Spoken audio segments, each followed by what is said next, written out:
I can't believe I'm standing here in the middle of this frenzied concert with a crowd of crazy fans cheering for this Isaac guy, who I don't even care about. Hi, I'm Hazel, by the way. When I agreed with my friends to go on this road trip all the way to Carolina to attend a skydiving festival, well, this wasn't exactly what I was expecting. Yeah, that's them, Ivy and Zoe, the girls who tricked me into thinking this, their idol's concert, was the opening of the festival. There I was, eagerly awaiting some amazing aerial display or something, but instead, I was stuck in Fanville. Ugh, why were they so loud? My hearing better not be permanently damaged from this. And as you can see, being the only calm one here, they placed me in charge of their fan cams. Worse still, why did I specifically order these custom matching hoodies for us all? It made me look like I was part of these groupies. Finally, this din was over, but I was stuck amongst the slow-walking fans. And where were my friends? I couldn't even call them as my battery had died. I'll just get a taxi back to our Airbnb rental, then contact them from there. I'm too exhausted anyway. Let's just get out of this place ASAP. Forget about this chaotic night, as I'll be having a bird's eye view of the world at the actual Fall Fest tomorrow. And that's all that matters. Wow, this festival had everything going for it. From attentive service, amazing live music, and great food. It was so worth enduring that awful concert for. Everything was going great, until I saw Ivy's panicked face. Girls, it's our beloved Isaac. After the concert last night, he disappeared with a mysterious girl. Look at this hoodie. Does it seem familiar to you? Oh my God, that's one of our custom-made group hoodies. Could it be? I could clearly see Zoe's suspicious gaze on me and Ivy. What's that look for? Are you suspecting me? Well, whatever. It wasn't me, that's for sure. Ivy, you took way too long to get back to the car last night.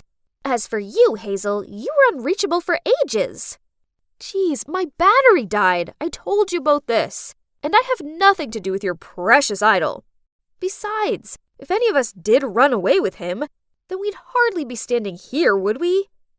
Anyway, you two can stay here and doubt each other if you want, but I'm going skydiving. Then I stormed off. It's so frustrating that I've been dragged into this. My phone only died thanks to their stupid fan cams. That's enough. Let's just forget about it. I won't let anything ruin this moment. Guys, look! I'm amongst the clouds! 10,000 feet above the ground, and my breath is literally taken away. No matter how many times I've done this, it still feels just as thrilling as the first time. This adrenaline rush was crazy! Whoa, that was amazing! Thank goodness I managed to capture some spectacular footage of the beautiful city of Chester. Hang on. When I was close to landing, my camera spotted a familiar face.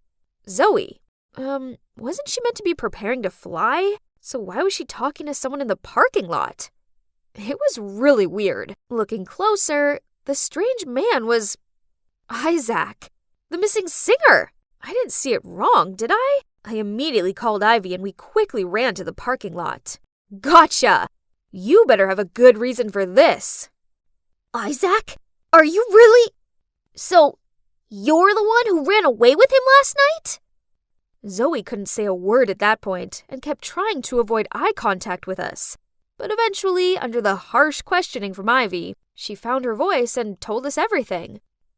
So, last night, when we were separated in the after-concert chaos, Zoe was trying to find us when she accidentally bumped into a guy in disguise. Guess what? Yep, it was none other than Isaac McGuire in the flesh. She almost screamed out his name, so he immediately covered her mouth and dragged her away. Realizing that Isaac was being chased, Zoe then put her hood up to cover her face and followed him without a question. This hectic schedule was just too much. I can't even remember the last time I had proper time for myself anymore. I need a break. Ugh, and I didn't care. But Ivy sure looked like she was going to drop a tear for her poor idol any second now. Well, you see? It's an emergency. I couldn't help but give him a hand. Then we've already parted ways last night, but but my manager has been able to track me down, so we had to run away ASAP. All I have with me is this phone, so I really need your help." And that's when we start to hear some whispers. Someone seemed to have recognized Isaac, so without delay, we immediately jumped into the car. But, who on earth was sitting next to me?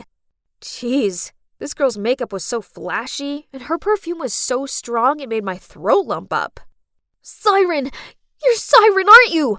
Oh, I adore your chemistry with Isaac in the movie. It's like you guys were born for each other. But, wait, are you two running away together? It turned out that the flamboyant girl was Siren, an emerging actress who was filming a movie with Isaac. Looking at the way she blushed while Isaac remained silent and didn't deny it, it was clear that they were a couple who took their romance off screen. Busy schedule? Exhausted? Nonsense. Obviously, he was just making excuses to spend time with his girlfriend. Oh my, you're even more beautiful in real life. Your face is a gift from heaven. OMG, Ivy needed to stop. Looking at Siren's smug face, she was clearly big-headed enough without any more flattery. But nope, Ivy continued gushing out a river of compliments at her. I mean, does she seriously like this actress that much? Your nose is so pretty from up close.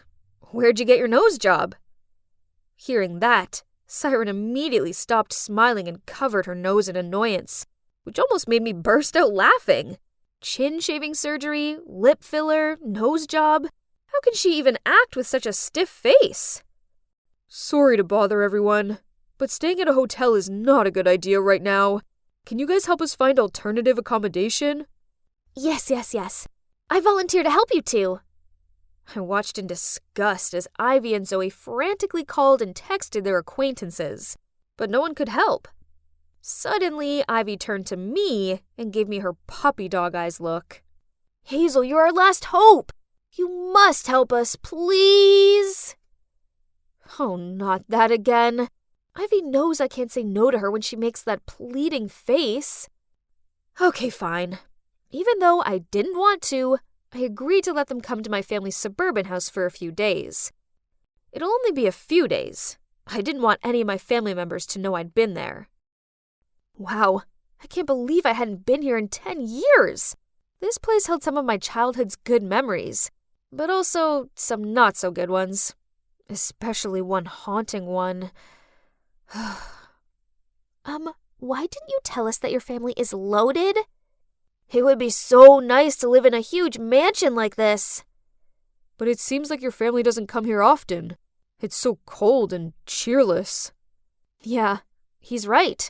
Ever since that day, this place was never a home to me anymore, but just a hollow house of gloom. I was still lost in my thoughts when a deafening sound of something breaking came from upstairs. We all rushed upstairs to see what all the noise was about, and found Siren standing there in my parents' bedroom, a broken vase at her feet, and worse still, she was wearing my mom's dress. Take it off right now! Siren just shrugged, stepped over the broken vase pieces, then strutted across the room and even stopped to pose at the end. Poof! It's just an old dress. Why so serious? I was so furious that on her walk back I tripped her up, causing her to fall flat on the floor. Isaac hurriedly helped her up, and she hid behind his back and did her whole crocodile tears act, saying I was picking on her. Oh, please. I'd had quite enough of this drama queen for one day, so I was about to lunge at her to teach her a lesson, but Isaac blocked me. Excuse, Siren. That was immature of her, but I suggest you should calm down first. That's right, Hazel. The two of them didn't bring any personal belongings. Anyway, Siren was just a bit careless. You'd better watch your girlfriend closely. Change your clothes. Never touch my mom's stuff again. Got it? Now I'll arrange the rooms for all of us. Well, there were only 2 usable bedrooms here, since most of them were dusty and unfurnished. So I took the couch and gave one room to my friends, and the other room to the loving couple. But as Siren gave a satisfied look and took Isaac's hand to lead him to their room, he just shook her away and said I could have the bed, and he'd take the couch. Oh no, the couch is mine! I didn't want to share a bed with her.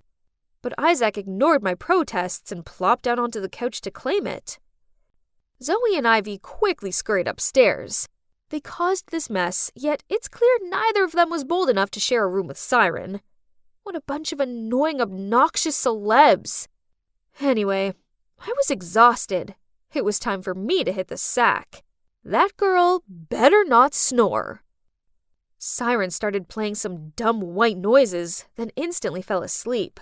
Me, on the other hand, even after turning off that weird lullaby of hers, I kept on tossing and turning. Ugh!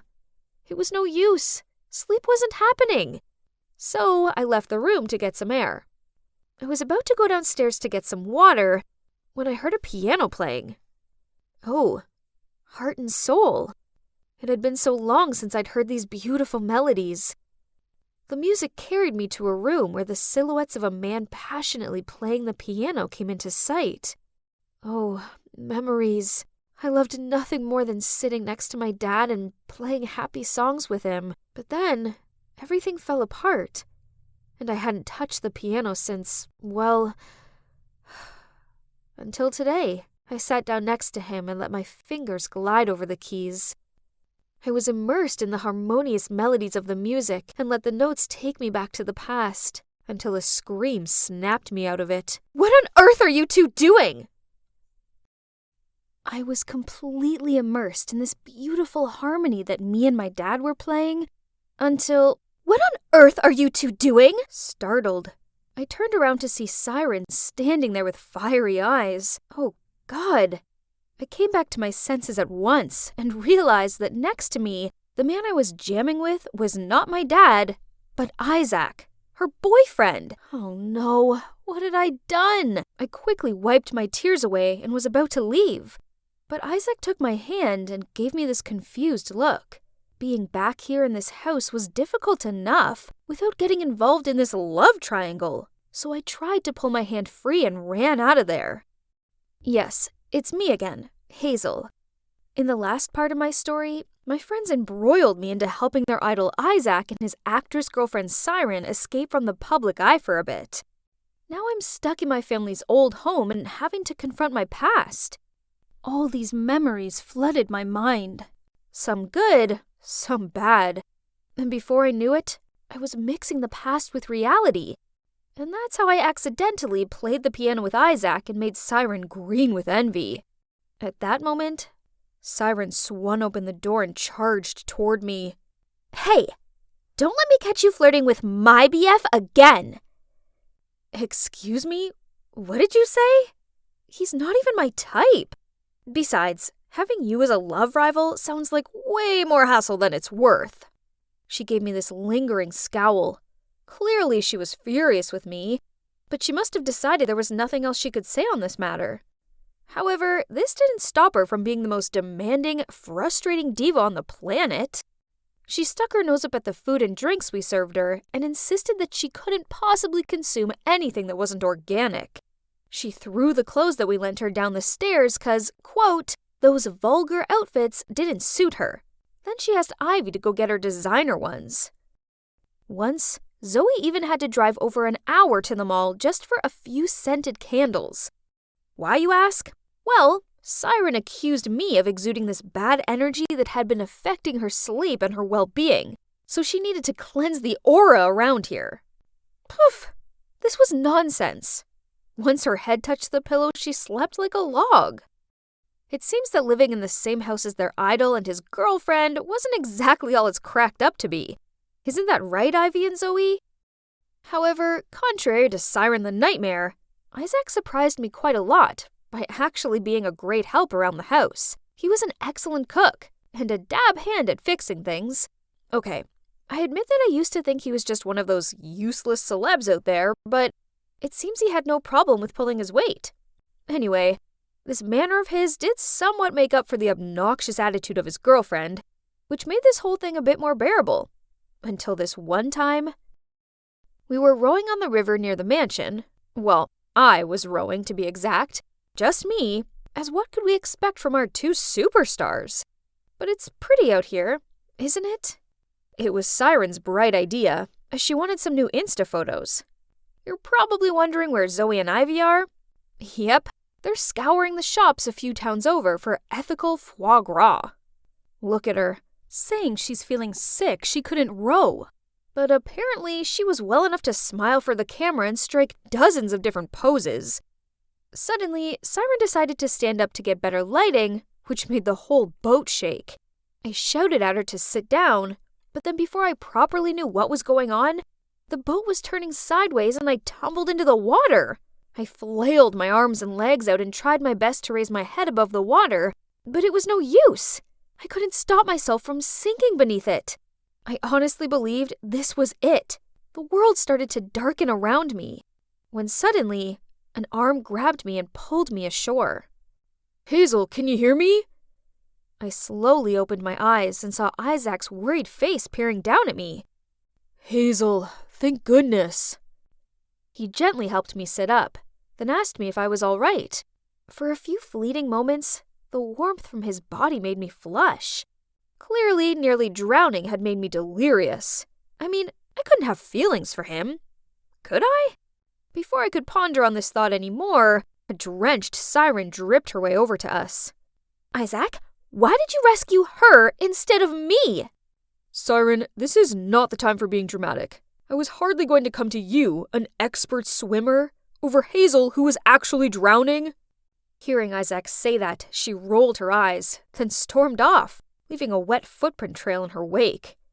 The last thing we needed in the house was more tension, so I immediately turned to him and said I was fine, and he should go and sort things out with his girlfriend. Listen, Hazel, Siren's not my girlfriend. I don't like her in that way, but as for you and me, we clearly have a connection.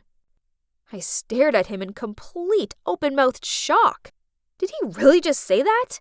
Or perhaps I had a concussion and was imagining things. Siren's like my little sister. I'll explain this later, but first you need to rest. Then he wrapped his arms around me and guided me back to the house. I spent the rest of that day in bed feeling feverish. Then at dawn the next morning, I awoke to a commotion coming from downstairs. Guys? What's all the noise about? It's Isaac and Siren. They've gone, and they've taken the car. What? That was our only mode of transport out of here. How could they be so selfish to just abandon us here like this? We tried contacting Isaac countless times, but no answer. Great. Here we are now in this remote area where it would take hours to even find a passerby to hitchhike, not to mention how risky it'd be. Everything was a mess. We were panicking when suddenly the door burst open and walked in a smiling, arm-linked Isaac and Siren. Where have you been? You can't just leave like that without telling us. Oh, Ivy lent us the car. Didn't she say anything? Both Zoe and I turned our gazes on Ivy. She stammered. But I think you guys just went out for a while, not disappeared all night unreachable. Relax. All this tension will give you wrinkles. Then Siren smirked at me as she flicked back her hair and then continued. We went to a drive-in cinema and it was so romantic. We didn't want the evening to end, so we strolled around town until the early hours. What did she mean by that? So much for him seeing her as a sister. I felt like such a fool for believing his lies. We altered our entire plans to help you both hide from society, and this is how you thank us? By pulling a stunt like this? No more. Get out of here! Right now! Before anyone could say anything, my phone buzzed. It was my friend Erica. She asked me if the stories about me being in love with Isaac were true. Huh? What was she on about? In my panic, I ended the call and went online to check it out. Turns out on the Instagram account of the store where I customized our matching hoodies, the shop owner had posted a photo of me wearing it. Naturally, it didn't take the fan maniacs long to do their research and find out all about me. But worse still, another current trending post was one from Isaac's management company, confirming that we were officially dating. What kind of nonsense is this? I immediately told Isaac to call his company and put it on speaker. Isaac, we hit a jackpot! You probably know the iconic pianist and composer Edward Moretz, right? Hazel Moretz is his daughter! You mean... Everyone gasped at me in shock. Maybe it's time for me to reveal the secrets of my past, the truth that's been hidden for so long. Yes, Edward Moretz is my father, but I made a promise to myself 10 years ago that I would never speak to him again. Isaac's manager continued to brazenly talk about how the scandal with me would benefit Isaac's career, so there was no need to hide it. At that moment, Siren shouted, "What on earth are you saying?" Hey, are you with Siren again? I already told you not to mess with that girl unless you want to get yourself in trouble. Shut up! Siren furiously grabbed Isaac's phone and ended the call. Isaac, tell everyone that the one you love is me, not her. Siren, we were never in love. You're going too far. What? You guys aren't dating? So we misunderstood it all from the beginning? I knew right away there was something wrong. Yet you pretended to be his real girlfriend and treated us like your minions. Siren stood there with a red face, fists clenched. I gave you my heart, but all you do is hurt me. This time you've made a big mistake, Isaac. Just wait and see. Siren left for her room, but this time neither of us stopped her or comforted her. The next morning, we found out that Siren was gone. None of us knew where she was. We all just hoped that she wasn't so fueled with anger that she'd cause us even more problems. We quickly packed our things into the car, preparing to return to our normal life. When out of nowhere, a bunch of reporters and journalists appeared and surrounded us. Isaac, Miss Siren Wilde has accused Ms. Moretz of wrecking your relationship. Is this true? Does that mean you ran away from all the shows to go on a secret date with Ms. Moretz? Ms. Moretz, your father was known for breaking not only yours but also another family apart. All for his own selfish needs. Are you following in his footsteps? Scary flashlights were everywhere. Suddenly I found myself transported back to that terrible day 10 years ago when Dad's affair went public, and the reporters hounded us in this exact same spot. Those heartless flashlights are just as intense now as they were back then. A memory of my mom's distraught face popped into my mind. Puffy eyes, tear-stained cheeks, a fearful look. Yet the reporters were relentless vultures, firing questions at her regardless of her vulnerable state. That's the day I made a promise to myself that not only would I never pursue music, but I'd also never forgive my father. Amid the panic, an arm pulled me into the car, and we drove away from the crowd. It was Isaac. He put on some piano music to help calm me down, and he continued driving, eventually stopping at a small grocery store. Hazel, please drink this. Sorry for dragging you into all this. The thing is, I've been unhappy with my management company for a while now. They won't let me make the music I want to, but I didn't expect them to go as low as forcing me into their web of lies just for fame. I know how you feel. I used to long to become a pianist like my dad, but then he crushed my dreams. To further his career, he cheated on my mom with another married woman and left our family behind. I grew to hate the complex world of artists. I vowed to never become one of them. And then I gradually began to despise the sound of the piano, too. I'm sorry to hear that story. But art isn't to blame. It reflects lies genuinely, doesn't it? I heard your piano melodies and you are truly gifted. Be honest with your feelings and don't let anyone else interfere with them. Trying to deny your own passion and emotions will only make you miserable. Isaac's right.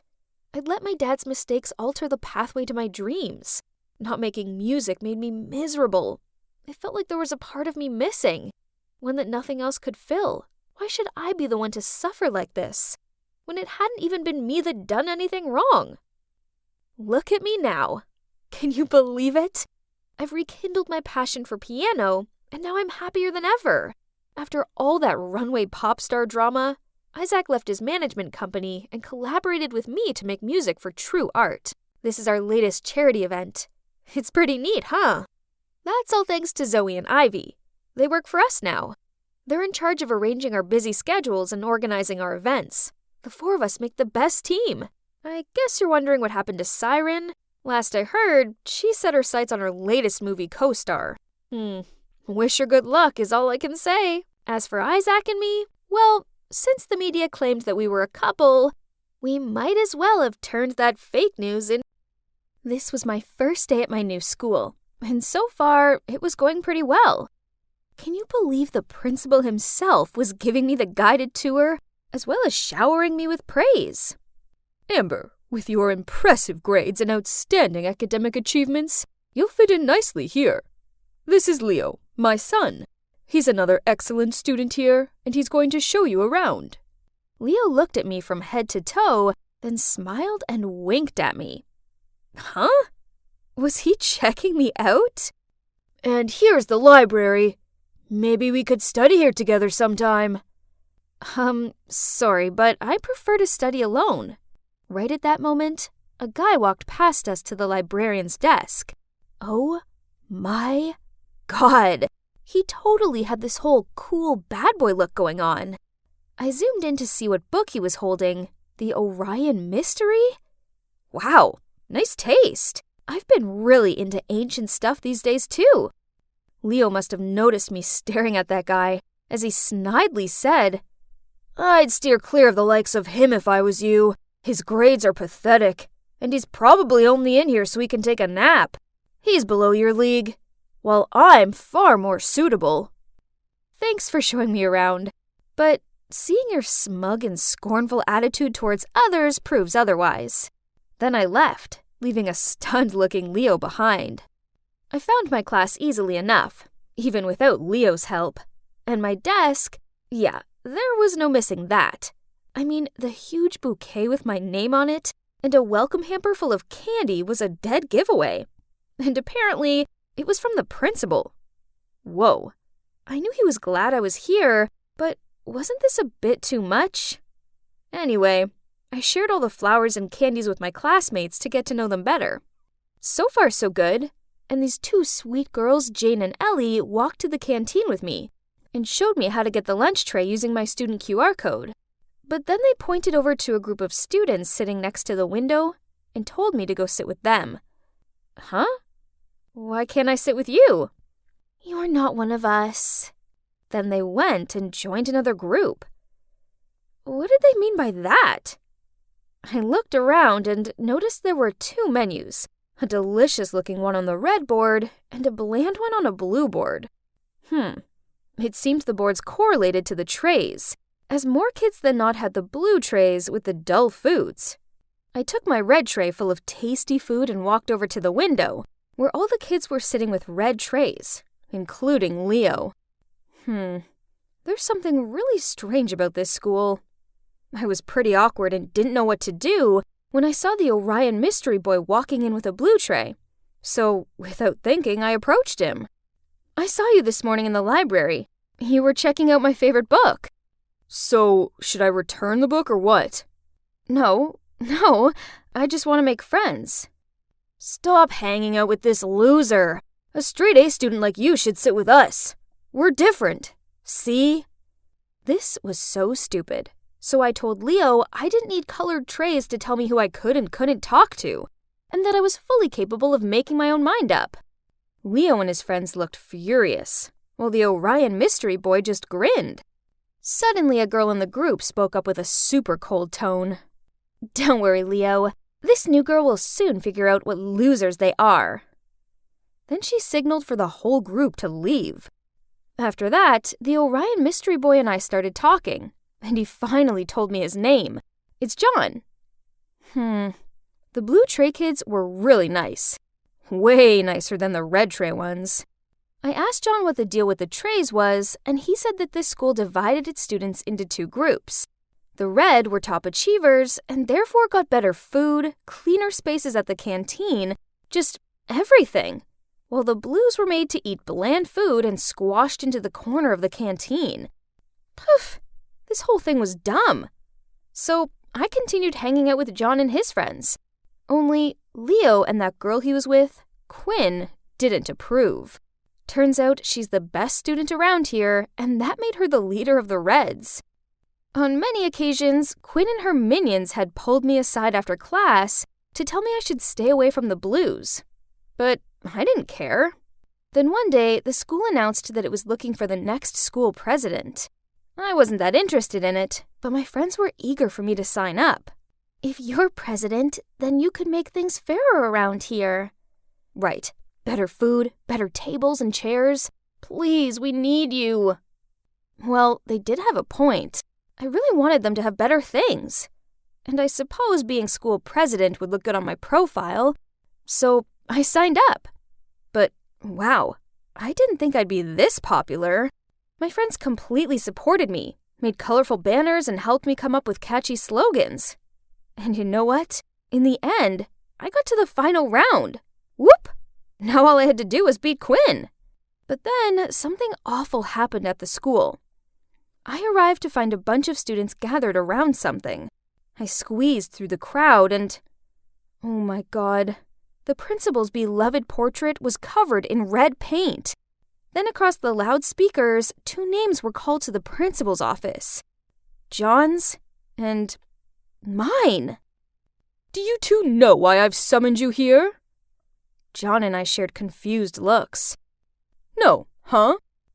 My portrait has been vandalized, and I know that Amber, you were the last one who passed the security guard yesterday. And John, you were caught on CCTV climbing over the back gate. Can you both please explain what you were doing so late at school? I couldn't find my math book, and I have an important math test coming up. So I came back to try and find it. And what about you, John? I knew it. An exemplary student such as Amber would never do such a thing. But a troublemaker like you, on the other hand, you're expelled. I didn't do it. Please reconsider, sir. Please give me some time so I can find the one who's responsible. Very well. Seeing as it's you, Amber, I shall allow you 1 week to prove this boy's innocence. Ahem, or his guilt.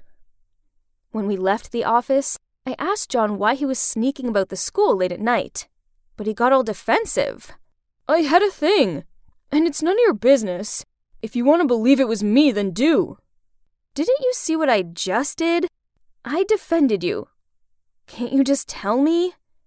I had a thing, okay? My thing that you don't need to know. Then he left. I stood there feeling confused when Quinn, Leo, and their group walked towards me.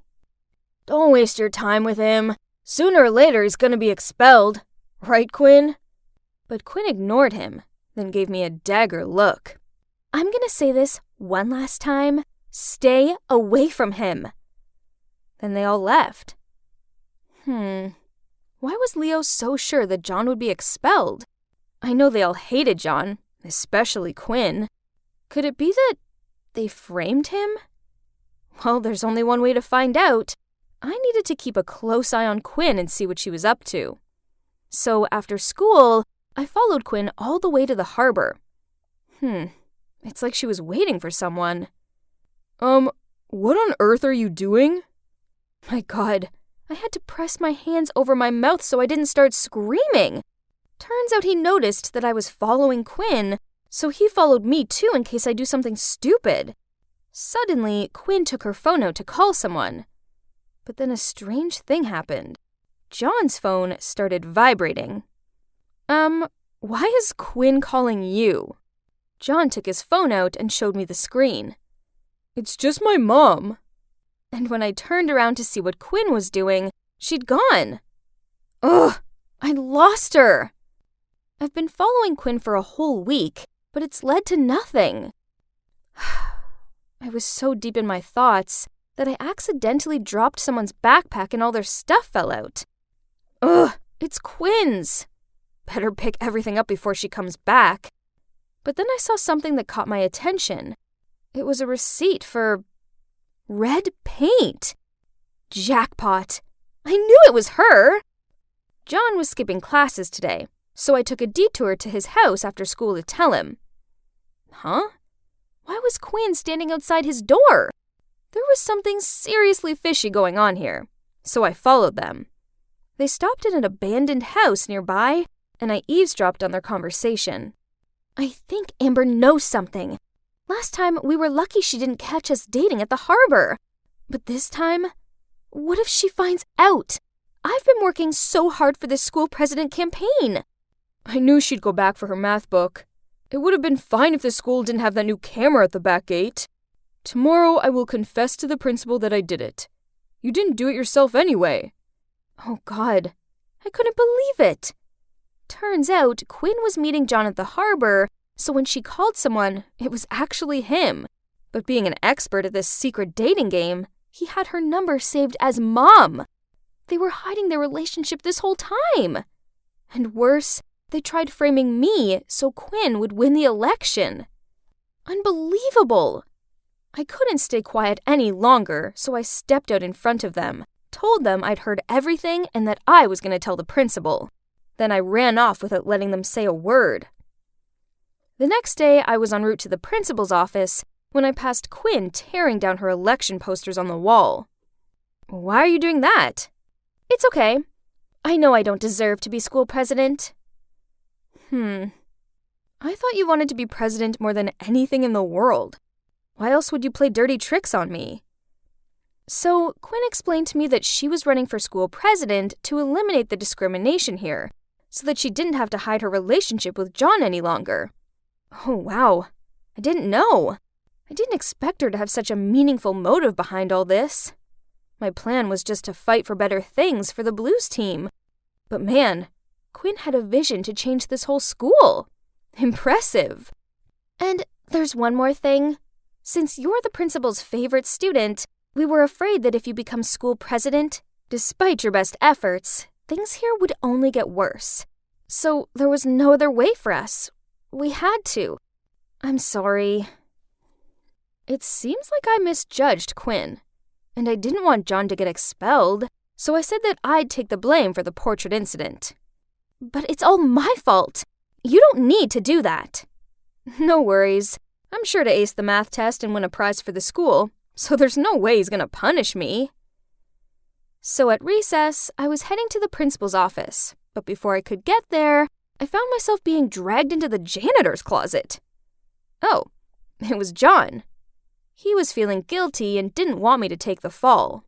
I was about to reply to him when I heard two familiar voices in the science room next to us. It was Quinn and Leo. Oh my God, we could hear them clearly through the ventilation hole. I can't believe it worked. Amber is such a fool. There's no way she'll be allowed to run for president and victory will be mine. So, are you really going to remove the division between the two groups just to freely date your stupid boyfriend in public? Are you fooled by that too? Of course I won't. No way. That was only to trick Amber and John.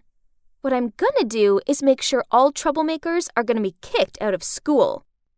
What? I got played? Again? Ugh! I turned to John and, oh man, he looked disappointed. Don't worry. I know a way to get back at them. On election day, Quinn gave her speech, and unsurprisingly, she went on about how the red group brings more to the school and therefore deserves their privileges. She really believes she could make a fool out of this Amber, huh? When I stepped out on the stage, her jaw dropped. Yeah, Quinn, I didn't confess to the principal. Giving speeches in front of a crowd wasn't something new to me, so I was super confident. I'm sure you're all aware of how this school operates. We're divided into two groups and get treated very differently. What I see here is discrimination and prejudice, when in reality, this should be a safe place for all students to strive and reach their full potential. So, I'm standing here today to tell you that if you choose me to be your next school president, I will break the barrier. Let's say goodbye to red and blue trays and hello to fairness and equality. After my speech ended, the crowd went wild. Wow! And surprisingly, some of the red group were cheering me too. You're probably wondering why I didn't expose Quinn in front of the whole school, right? As I see it, she'd had a massive reality check, so I think that was enough. I also spotted the principal quietly sneaking off with his head down, in the midst of cheers the whole school gave me. Could you guess who won? Yeah, me of course. John came on stage and handed me flowers in front of a furious-looking Quinn. I walked towards her and whispered, "Let's see how you're gonna get rid of the troublemakers now." She just sneered at me, then stormed off the stage. Later, we heard that Quinn confessed all to the principal. Then she transferred to another school. What about me? Well, after I became school president, I stuck to my promise and began making some serious changes to the unfairness of the school. And John, did we become a couple, you ask?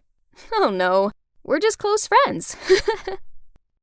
Hey, I'm Connor, and I'm currently taking a well-deserved break from studying to hang out with my friends. I go to college at the Georgia Institute of Tech, and I'm sure to be a top-notch architect one day soon. Now I just have one thing to deal with, then I can properly enjoy my night off. Oh, here she is. Connor, I can't do this anymore. I don't want to hurt you, but sorry. We should stop seeing each other. Well, every ending is a new beginning. Cheers. I was the master of getting girlfriends I'm tired of to break up with me. It was great, as this way no one could ever accuse me of being a bad boy. What to do now? I reluctantly had to find a new challenge then. Oh, I'm sorry, I was just going to turn this in. That's okay. Just trying to find one more paper. What's your name? I'm Connor, hi. Her sparkling eyes, her shiny hair, her soft hands. But ugh, why was suddenly some nerd dragging me away from the hot girl and into a corner? Before I could ask him what was going on, he started waving a photo of this girl in my face. So it turns out this dude is called Patrick, and the girl in the photo is Paige, his girlfriend. Their parents are both influential sorts and organize their whole engagement. Sounds great, right? I mean, she's pretty cute. But no, he wanted me to find a way to make Paige break up with them. I've heard a lot about you. I need your help. I can't do this myself.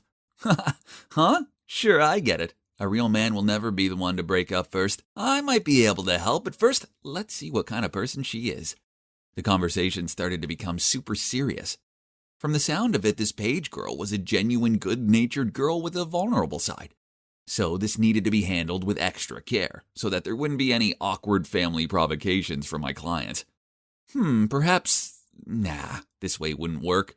Neither would that way. I was about to give up when suddenly Patrick stacked a pack of money, approximately $1,000 on the table. Help me, then it's all yours. Whoa, that was a lot of money to me. It would get me the magnificent PS5 of my dreams. Besides, with my charm and handsome looks, I could make Paige fall in love with me and leave Patrick in no time. Genius! My debut had to be spectacular, so I looked online and hired some people pretending to be thugs to block Paige's path. Then I'd waltz in and rescue her. The plan was all set, so I leisurely walked to the rendezvous spot, but oh no! Who knew those guys were real thugs? They threatened us, asked us to hand over all our belongings, then forced us to go to some abandoned warehouse. Oh my God! The $1,000 was so not worth losing my life for. Yes, I was somewhat afraid, but my flirtatious instinct kicked in, and I turned to Paige and started talking to her. Oh man, she's super sweet. And I noticed that when she talks about something that interests her, she crinkles her nose. She's so cute, but most of all, she's really smart. Why, you ask? Because just an hour later, the cops showed up and arrested the thugs. Turns out, before Paige handed over her belongings, she quickly texted the thug's license plate to a friend and asked her to call the cops. Phew! And, luckily for me, thanks to this destiny meeting, I got a little more information about her and learned that Paige was planning to learn Spanish to major in tourism there. But there's one more important thing. That is, I think I have a crush on her. She's not like any other girl I've met before. I want to win her heart, truly, not just because of the plan. It will be the best of both worlds. Patrick gets to be free of Paige as requested, but she won't end up a lovelorn girl because she'll have a new handsome boyfriend by her side. Yep, that'll be me. There was just one problem. In all the commotion of the day, I'd forgotten to ask Paige for her number. Oops. I had asked Patrick for it and then texted her, but sadly didn't receive a response. I needed to be smart about this, so I decided to pretend to be a Spanish tutor. Yeah, I can't speak Spanish, but with my charm, that's no big deal, right? I created a flashy profile and told Patrick to pretend to surf and accidentally find me. Then show Paige. And so, ding! Hola, yo soy Professor Connor. But wait, sheesh! If only I'd studied Spanish harder in high school, and now the extent of my Spanish were just a few words I'd picked up from binge-watching Money Heist. So I just copied down Spanish lessons off YouTube and taught these to Paige. I don't know if it's because of my teaching skills or my charisma, but Paige seemed to think I was legit. However, my flirting tricks weren't going so well. I knew she liked me. I mean, who wouldn't like me? Besides, she gave me these cute looks and laughed at my jokes. Our chemistry was undeniable. So when I reached over and placed my hand on top of hers, I felt sparks fly. But then she gave me this awkward look and moved her hand away. She liked me, right? So why was she acting like this? I never failed at flirting. Feeling frustrated, I was trudging my way up the street when, was that Patrick happily holding hands with a girl? I recognized the long hair. It was Paige. Ugh, why can't she drop her lousy boyfriend already? And why won't she date me instead? I was about to leave, but the more I thought about it, the more resentful I became. So I bribed a little boy to run up to Paige and say, "Why aren't you with Connor, you cheater?" Mean, huh? But Patrick would be pleased as he now had a legitimate excuse to break up with her anyway. But when the girl turned around, I realized that she wasn't Paige. The poor girl looked completely dumbfounded. Patrick started yelling at her and pulling on her arm so hard she almost fell over. Huh? Where's the nerd Patrick? And that wasn't cool at all. Then he raised his hand to hit her, but I zoomed in front of him. "Stop! No reason to hit a woman, bro!" Patrick immediately grabbed my collar. "You dare play tricks with my Becky, huh?" Seeing that, the shocked girl quickly ran away.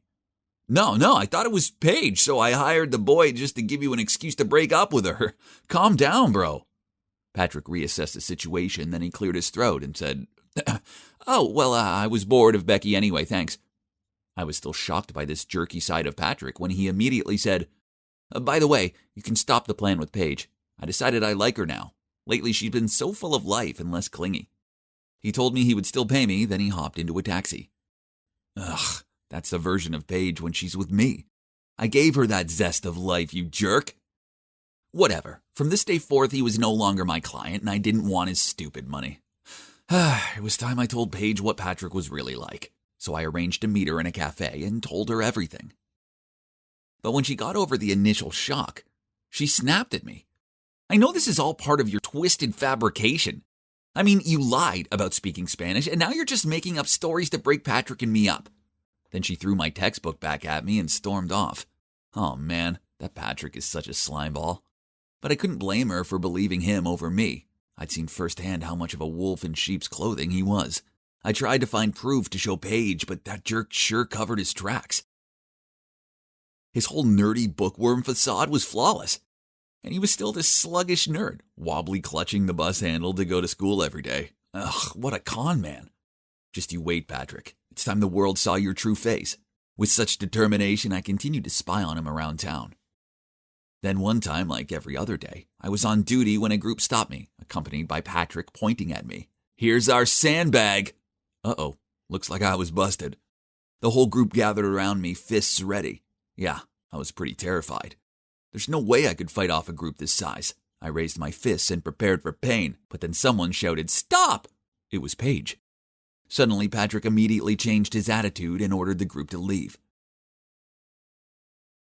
He told Paige that I stole his stuff and his friends were helping him get it back. What? The swine! Connor isn't a thief, I know it for sure. There must be some misunderstanding. Please don't accuse him like that. Patrick's face changed. He grabbed Paige's hand and pulled her away, saying, "We're getting engaged at the end of this month. Say no more." Okay, so I may have gate crashed their engagement party, but I did hide at the back while the speeches were going on. Then to my surprise, as Patrick was talking, they both spotted me. Then Paige turned to him and shook her head. It hurt to see her like this. Perhaps she changed her mind. "What do you mean? Is this because of Connor?" Paige kept quiet, while Patrick's parents were furious. "How dare you cheat on my son? Who do you think you are?" "Paige, why is this happening?" "Really, Paige? Say something." Feeling the pressure and injustice of it all, poor Paige looked distraught as she desperately tried to hold back her tears. I really couldn't stand seeing her like that, so I jumped out of the crowd to come to her defense. "Everyone calm down. Paige is the sweetest, most amazing girl, and she deserves better than this jerk. Don't listen to him. He's a thief and a fiancé stealer." I was done listening to this guy's slander. So I threw a punch straight at his smug face. Yeah, the engagement party had sure turned chaotic. I looked at the wreckage in front of me, the consequences that I had caused.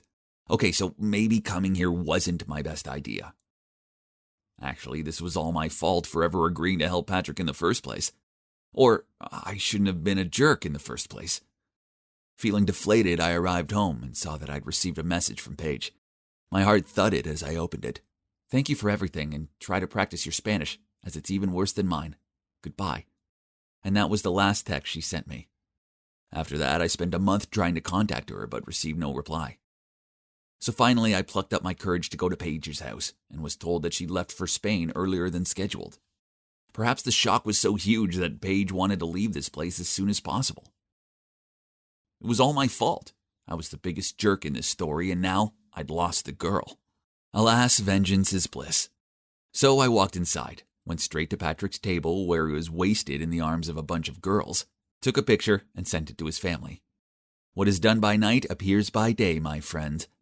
A few days later, I heard that after being exposed, Patrick's parents had confiscated all of his bank cards. Even his current girlfriend dumped him. Ha! So that sealed the final breakup deal for my special guest. And now, guess where I'm at? Looking for the girl of my life, duh. And this time, I'm going to make sure I don't screw it up. Admit it. Come on. You took my necklace, didn't you? Mindy looked at us and shook her head. She was sweating. Well, there are only 3 of us in this house, and if Andy didn't take it, then obviously it was you. Seriously, Cass, you got to believe me, I didn't take it. But clearly she was lying, because when I rummaged through her bag, Cass's necklace was right there. Cass told her to get out of her house, and Mindy burst into tears. Poor Mindy. I really wanted to stop Cass, but she seriously hates people touching her stuff, so I just kept quiet. You see, Cass and I are pretty much joined at the hip. We've always lived in the same neighborhood, so we grew up together and shared everything. Well, almost everything. Except one little secret that would probably ruin our friendship forever if she found out about it. Auntie, what are you doing? I started to stammer. This is so cute. Honestly, I'm so upset about Mindy. I can't believe she'd do something like that. I smiled, not knowing what to say. I mean, it was me who'd exposed her. Suddenly, I felt so guilty. Right at that moment, we got to the checkout. Cass took everything out of the cart to give to the cashier. Hang on, she exclaimed. What is this? This item has the barcode ripped off. The cashier made a fuss for a while and even called the manager. Cass and I stood there for ages, trying to figure out what was going on. Cass even started crying, thinking she'd be accused of shoplifting. After about 30 minutes, the store manager came and told us we could leave. They kept the items that had no barcodes and sent us on our way. Phew, that was close. What? What do you mean? Oh, nothing. I'm just relieved that we didn't get into any trouble. Just so you know, though, that wasn't the first time we'd got ourselves into an awkward situation while out shopping. Sometimes it was the torn barcodes, sometimes the tags were missing, then the security alarm would always go off at the door. And all of these situations weren't just coincidences. Okay, I gotta be honest here. The thing is, I have a habit of pilfering. Not because I can't afford stuff. I mean, my dad's the owner of a bank, so money isn't the issue. My dad basically buys me the latest phone every month. And you should see my wardrobe. I have all the designer bags. I steal because it gives me the kind of thrill that my boring daily life just can't give me. My dad just hands me money every day and never stops to think that maybe I'd like a hug or a how are you? Ever since my mom left when I was just a baby. He's been using money as a way to keep the peace. So one day when I was in elementary school, I stole a hairpin from the girl who sat next to me. It felt so good, like my own little secret. I loved the drama that came with it, and the fact that no one ever suspected me because I was such a rich little girl. After the hairpin, I got addicted to stealing little things and couldn't stop. It felt like the only thing I could control in my life, and so I kept on doing it. And here I am now, still getting a buzz from it every single time. And yep, you've guessed it. The one who took the necklace at Cass's sleepover was none other than me, of course. But at that time, because I was so scared, I slipped the necklace into Mindy's bag and pretended to find it there. I was deep in thought when suddenly Alex's scream startled me. Guys, I've lost my unicorn pen. You know the pen that glows? The whole class was suddenly in uproar. Some friends were trying to look for it. Meanwhile, Alex was walking straight towards me. Andrea must have taken it. This morning when I took out the pen, me and her were the only ones in here. I looked up at Alex. my heart pounding in my chest. This is it. I'm so done this time. Then I suddenly looked over at Scott Parker, the cute boy who just transferred to our class. Oh no, I couldn't give him a bad impression of me. I had to quickly think of a way out of this. You waited until I went to the bathroom to take it, didn't you? Alex, I'd never do such a thing. Besides, I have loads of nice pens. In fact, you can have one if you'd like. I pulled out a beautiful pink rhinestone pen from my pencil case and handed it to Alex. While Alex stared in awe at my pen, I suggested everyone go check their lockers to see if her pen was there. Sure enough, right by the lockers was the glowing unicorn pen she'd lost, right in front of Scott. I picked up the pen and handed it to Alex. I'm so upset you thought I'd steal this from you, but it's okay. At least we found it. Alex blushed and apologized to me. Our other friends also blamed Alex for not looking for it carefully enough and for jumping to conclusions about me. Next time, don't be so silly. Andrea's a good person. Besides, her family is so wealthy. Why would she need to steal a pen from you? I just smiled and walked away. Suddenly, a voice called out from behind me. It was Scott. He looked at me and said, "Wow, that was totally dramatic. I'm Scott, by the way. You're Andrea, right? I'm sorry if this is a bit forward, but here's my number." Excuse me? Am I dreaming? Of course, I texted him as soon as I got home. He said he was so impressed with how I'd handled being blamed for the whole thing. Soon we were chatting every day, and eventually he asked me to be his girlfriend. I was so happy. But there was just one small problem. Ever since we'd started dating, I felt really ashamed about my bad habit of stealing things. I was determined to give it up, but it wasn't going to be easy. One day, Scott came to pick me up and asked if I wanted to go to the bookstore. A bookstore?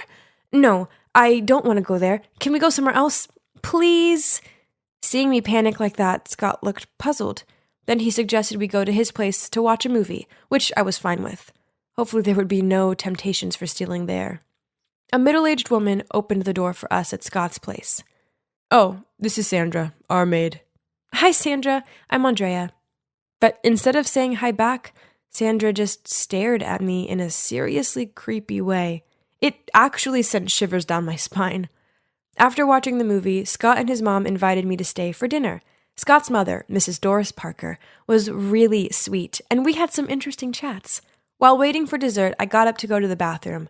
But as I stepped out there, I almost bumped into Sandra. She was just standing there staring at me again. Sorry." She didn't say anything, but just kept staring at me in this weird way. Oh my gosh, why was she looking at me like that? The next morning at school, Scott told me his mother had just lost a valuable ring. She had a jewelry tray next to the bathroom sink, and after washing her hands, she'd forgotten to put her ring on. After dinner, the ring was no longer there. I comforted Scott, then made an excuse to go to the ladies' room. I needed to seriously think about this. Honestly, I'd tried my best to not get the urge to steal at Scott's place.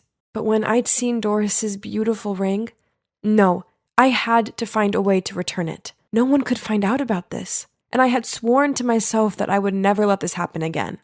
"Hello, Huh? Where's Sandra?" "Oh, she was fired. Mrs. Parker said Sandra had stolen her jewelry. Anyway, may I help you?"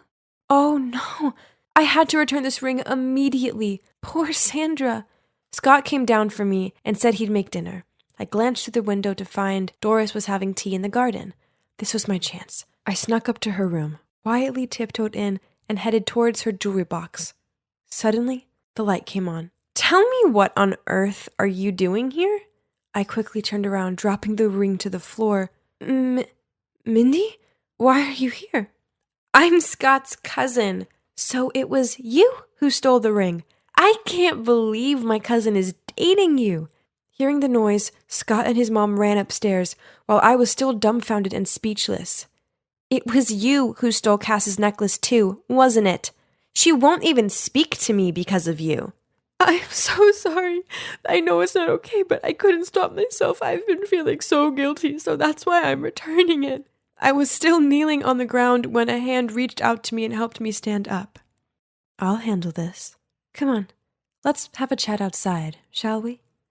Turns out Mrs. Parker is a therapist. She could see I had a problem and offered to help me. I told her how guilty I'd been feeling about Sandra getting fired and asked Doris if she could call her for me so I could apologize. 30 minutes later, Sandra arrived. As soon as Doris saw her, she apologized and offered her the job back. But no, ma'am. I was the one who stole it, and I deserve to be punished. I'm sorry, Sandra, I've already confessed to Mrs. Parker that I stole the ring. I didn't mean to get you fired. I just couldn't help it. You didn't do anything wrong. It was me. I was greedy. She is innocent. What on earth is going on?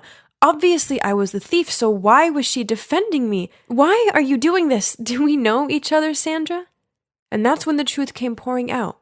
Sandra was my mom. Yeah, I don't know how this is possible either. So according to her words, she'd had a huge fight with my dad when I was a baby, and she'd fled to another city where she found a job working for Scott's family. When they moved to Seattle, she came with them.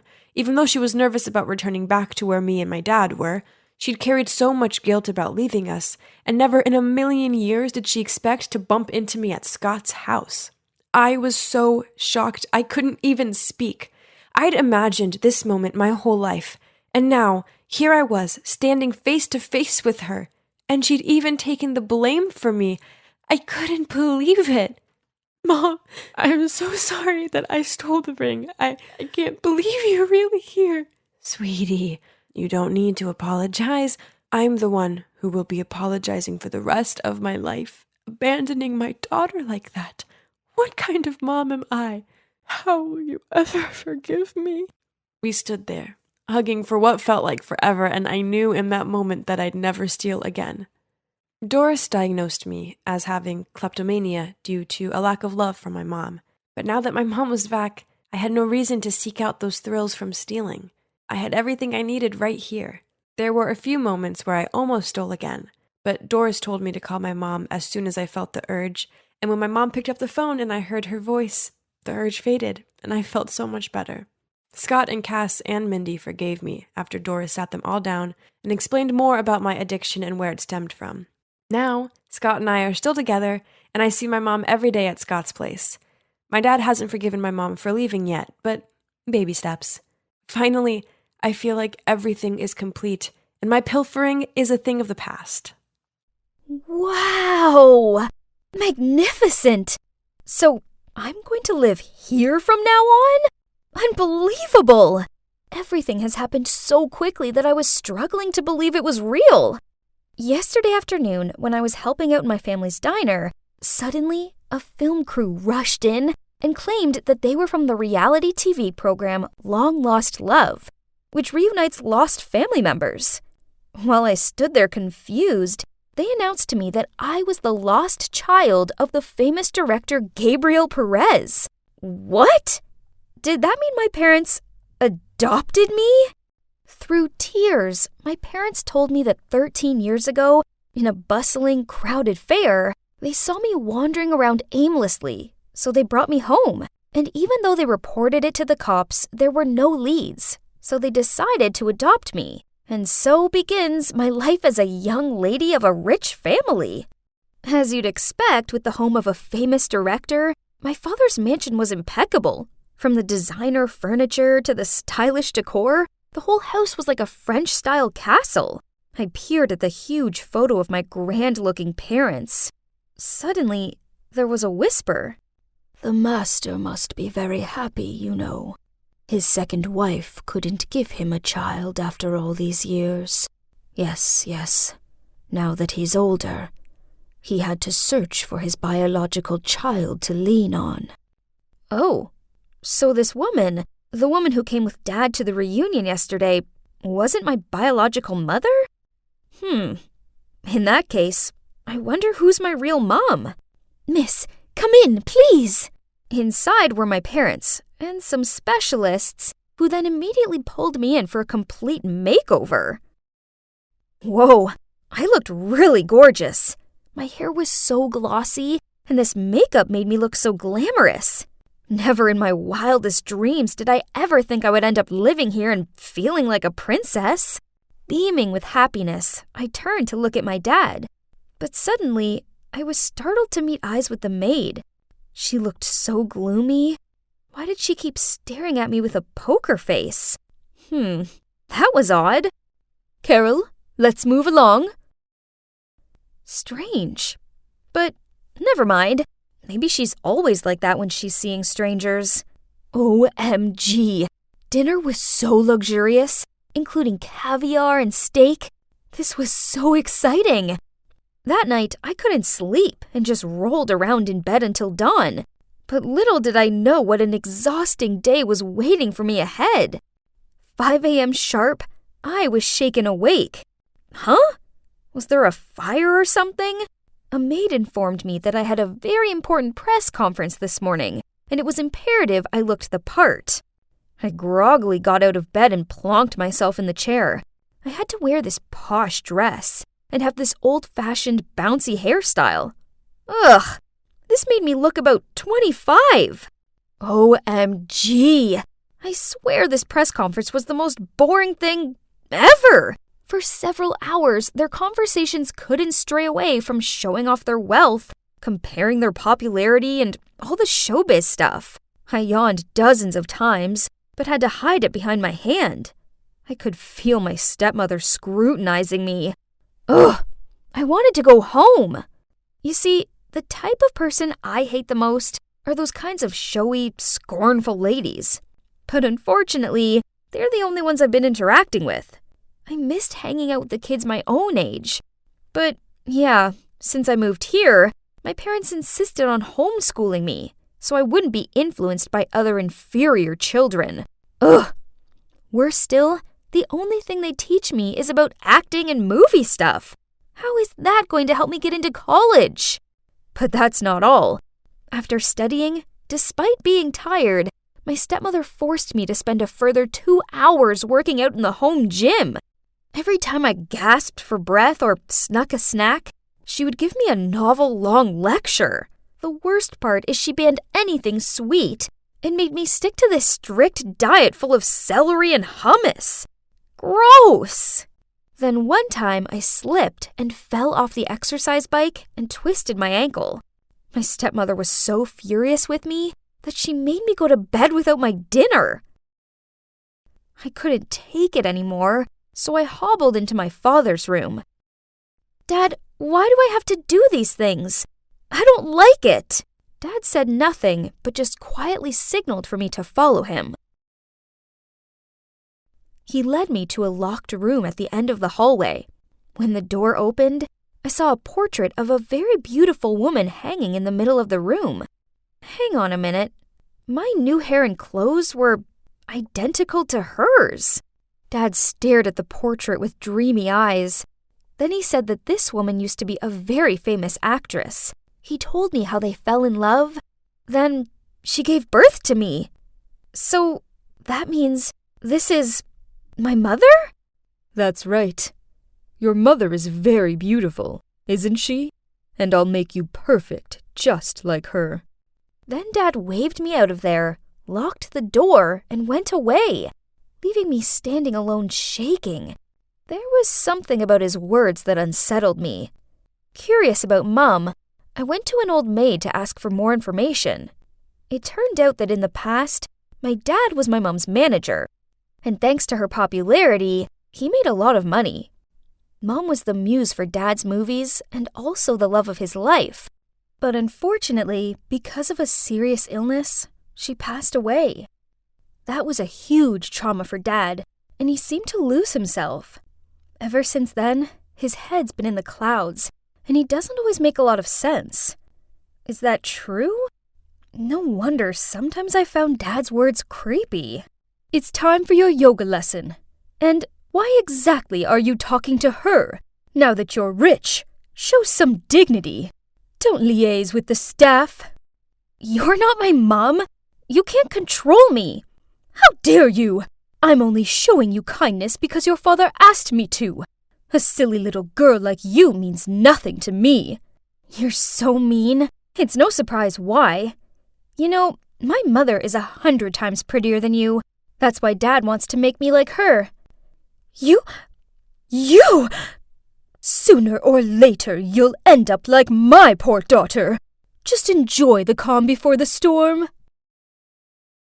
Huh? What did she say? What daughter?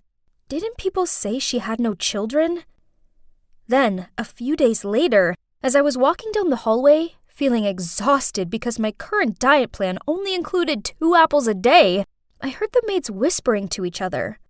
"Look, she won't be able to hold out. It won't last long. Her looks are fading. It's not long now. Then she'll end up like the previous one." "What previous one?" I went over to ask, but on seeing me, they immediately made up some excuses to flee the scene. Suddenly, someone leaned into my ear and said, "Try not to lose your looks, or else." Huh? I turned and saw that it was that strange maid, Carol. As I watched her walk off, I wondered what she meant by that. Obviously, she doesn't like me, but why? Honestly, there are so many confusing things about this family. Everything is so far from normal, it may as well be on its own planet. They're hiding something from me. I just need to figure out what. One day, while Dad and Patricia went away for an event, I snuck into their bedroom and looked around for the key to the secret room. Result! It was hidden in an old jewelry box. And whoa! This place was full of photos and DVDs and stuff. I found an album labeled Happy Family, and there were so many photos of Dad and Patricia with a pretty little baby girl. There was one photo of that baby girl turned 10. Written on the back of it was 12/15/2014. Happy birthday, our pretty sweetheart. Stay beautiful, Carol. Carol? The birth year. Green eyes. Could it be? That's it. The baby girl was Carol, the maid. Maybe puberty hitting changed her appearance and she's not as pretty anymore. But I could still tell some of her old features. So Carol was the previous young lady and also the poor daughter that Patricia mentioned. That made sense, as I'd seen Patricia interacting more with her than the other maids. I once even noticed her helping Carol clean up the dishes. I was still overwhelmed with the secret I just found out when I looked through the window and saw Dad's car pull up in the driveway. Panicked, I took that photo and ran out of there. I had to leave this place, or else I'd turn into another Carol. I kept on running, but then I bumped straight into Patricia. Oh no. Please let me go. I don't want to live like this any longer. Please. Patricia snatched the photo from my hand, then took my wrist and dragged me along. Let me go! Get in the car. Where do you want to go? To my adoptive parents' house. On our way, Patricia told me everything. She was once a famous actress who met, then fell for Gabriel. At first, she didn't mind attaining his high beauty standards, but then she realized that how he made her act and dress was all based on his late wife. She thought that having a child would change him, so they adopted Carol. She was very beautiful when she was little, so they spoiled her and took her everywhere to brag. But when she grew older, her looks began to fade, so Gabriel made her their maid. My dad needed a pretty girl to be her replacement, to be his own muse, so he decided to find another one. Truth was, he had no long-lost daughter. Instead, he got a private detective to look up unsolved missing child cases and discovered me. Oh my God! Unbelievable! Now Patricia, too, was exhausted from living this life, with a man who was still besotted with his dead wife. She felt bad for Carol, and for me, too. So, okay, turns out Patricia wasn't as bad as I thought. On the contrary, she was kinda pitiful. "We are so sorry for letting you move into that house. I knew there was something not quite right about the situation, but I wanted you to be happy without money worries. So, we let you go. We should have realized. We're so sorry." "I'm sorry for not being able to stop Gabriel. He went too far." I was sobbing in my mom's arms when I saw Gabriel. He stormed in and dragged me along. "This one's mine, so she's coming with me." "You can't just buy her. She's my daughter." Right at that moment, my sister Hannah arrived back from school. Gabriel's eyes lit up when he saw her. Then he immediately rushed over and grabbed her arm. "Ha ha ha! Then I'll take this one. Not so pretty, but I can make it work." We all charged towards him and freed Hannah from his grasp. Gabriel seemed frantic and refused to leave. My parents had to literally bundle him out of the house, then call the cops. So, what now? Well, at first, I was pretty mad with my parents for letting me go so easily, but I guess they just wanted me to have no money struggles or anything.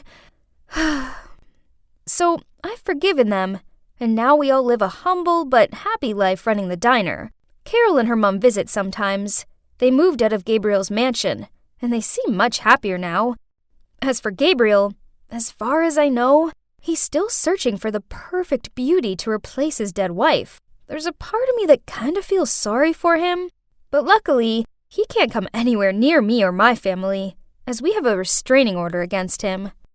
Looking back on it all, I now realize that I already had everything I needed. Okay, so we might not be rich, but we have kindness, love, and happiness. And trust me, those things are way more important than bags full of money.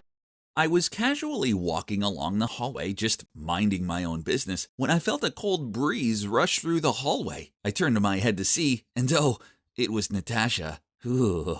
I didn't mean to look her in the eye, but I did. Oh no, was she going to hit me? Panicked, I quickly glared down at my feet. My heart was thudding with fear, and inside my head, I repeated, "Please don't hurt me, please don't hurt me." But to my relief, she walked past me. Phew! Hi, I'm Marcus, and you might be wondering why I'm so afraid of that girl, right? Well, there's a reason why her nickname is Silent but Deadly. She's the tallest girl in the school, intimidating, and she never utters a word. The school was full of rumors about her, such as how the last kid who messed with her ended up in intensive care. Nobody, and I mean nobody, should ever look her in the eye, not unless they want to end up unconscious. I definitely just had a lucky escape. Thankfully, not all the girls in my school were as terrifying as Natasha. Nope. Instead, there was this really cute girl named Naomi. She's beautiful, sweet, and gentle. Only, she's also super popular and is dating Nicholas, the captain of the basketball team. So I just kept my feelings to myself and carried on with my life. But wait, where's my notebook? I guess I left it back in the science lab. So I rushed in there and, oh no, Nicholas was there and he was reading my notebook. I quickly grabbed it off of him, but it was too late. He'd already taken pictures of the song lyrics I wrote about my feelings for Naomi. Blast it! So let me get this straight. A nerd like you dares to daydream about Naomi? But we have a problem here. She's my girlfriend. Don't you know that? Wait, it's not like that. I'll stay away from her, I promise. Nicholas gave me this unnerving look. Ugh, no good thing could ever come from a look like that. I braced myself for what he was about to do next. You have to do everything I say, else I'm gonna ruin your life. Huh? Was he being serious? Judging by his devious smirk, yup, he was 100% being serious. I want you to ask Natasha out. Make sure you do it in front of the whole class. What? Natasha? That scary girl? How could I? If you say no, the entire school will know about this. Then he waved his phone in front of me. Ugh, that vile Nicholas. But I couldn't risk my song being sent to everyone, so it looked like I had no choice. So the following day, I walked over to Natasha's desk and asked her, Natasha, will you be my girlfriend? The whole class was silent. Then they burst out laughing. She glared at me. Ugh, this wasn't good. I winced, preparing for the death punch. But instead, she led me out into a corner of the hallway. Then she gave me this weak smile, followed by a nod. Oh my God, did she just agree to be my girlfriend? This is crazy. It was completely beyond my expectations. But, whew, at least I was still alive, right? And that's how I ended up dating the scariest girl in school. She never spoke to me, not even a word. So I just helped her with her studies and carried her stuff around. We also exchanged numbers, but we only chatted through messages. Then one day when I was on my way to have lunch with Natasha, Nicholas strolled over to me and told me I had to take her to the cinema to catch this awful-looking rom-com, which didn't seem like her thing at all. But what other choice did I have? Nicholas' words were orders.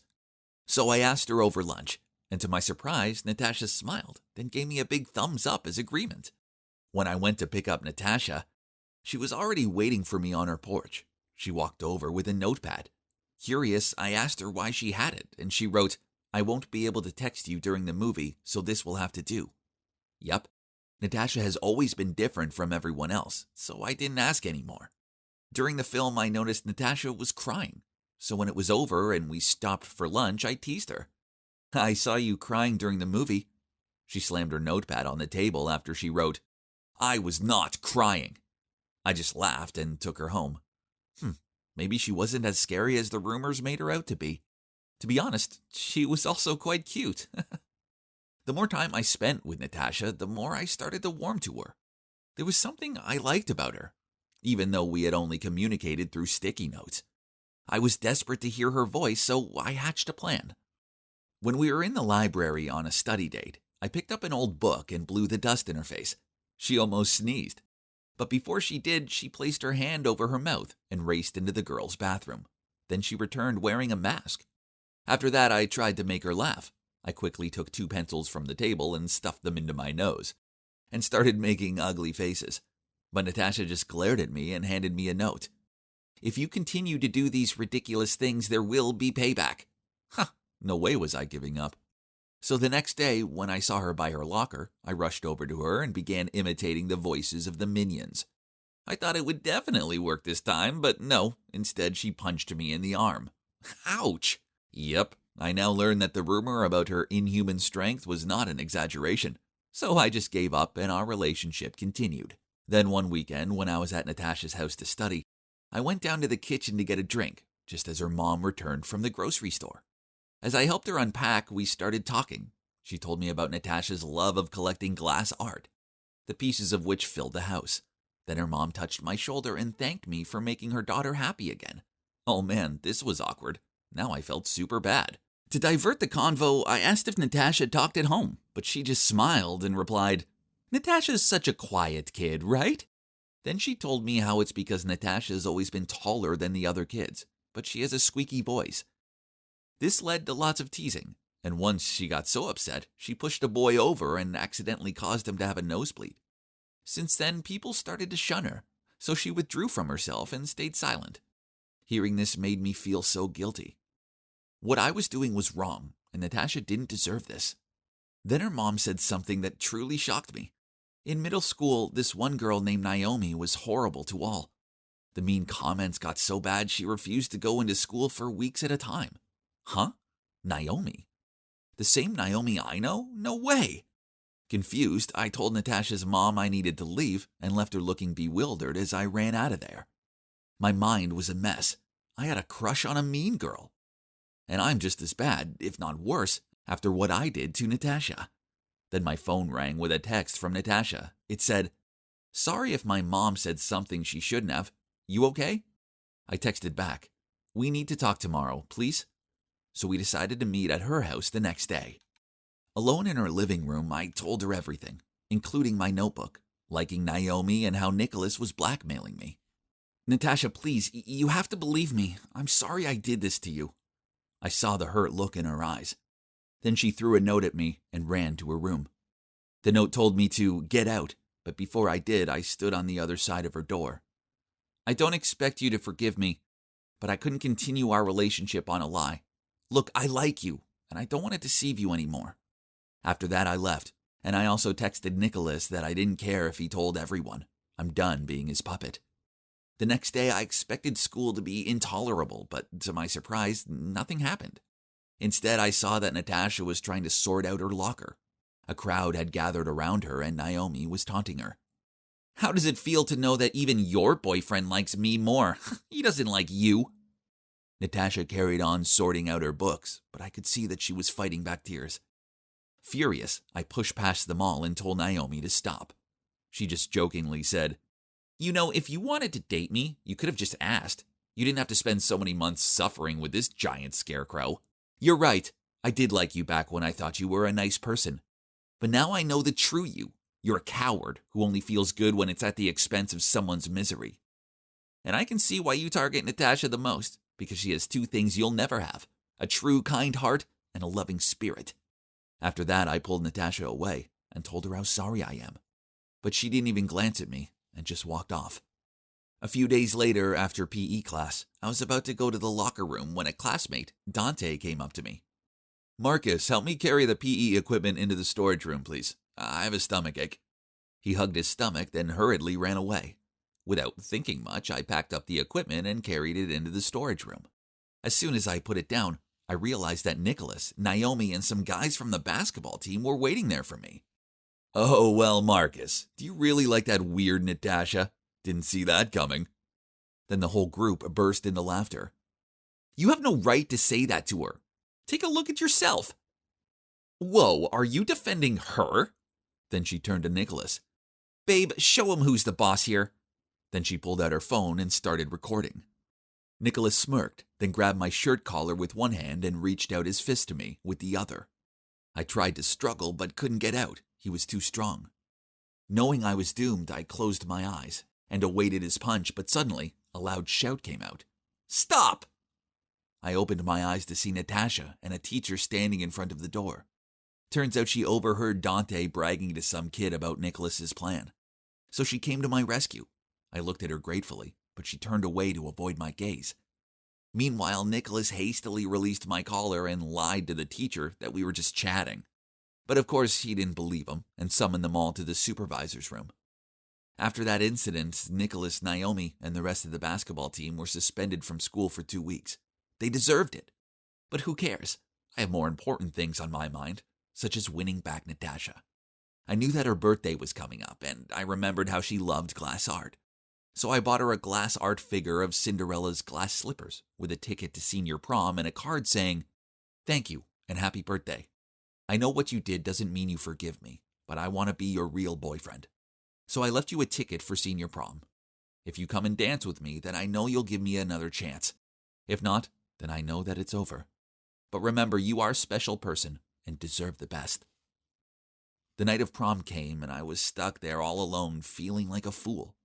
This sucked, but after what I did, it was what I deserved. I didn't want to stick around here without her. So I was about to leave, but then my classmate tapped my shoulder and gestured for me to turn around. OMG. It was Natasha in the most beautiful crimson red dress. She walked over to me and then reached out her hand to ask me to dance.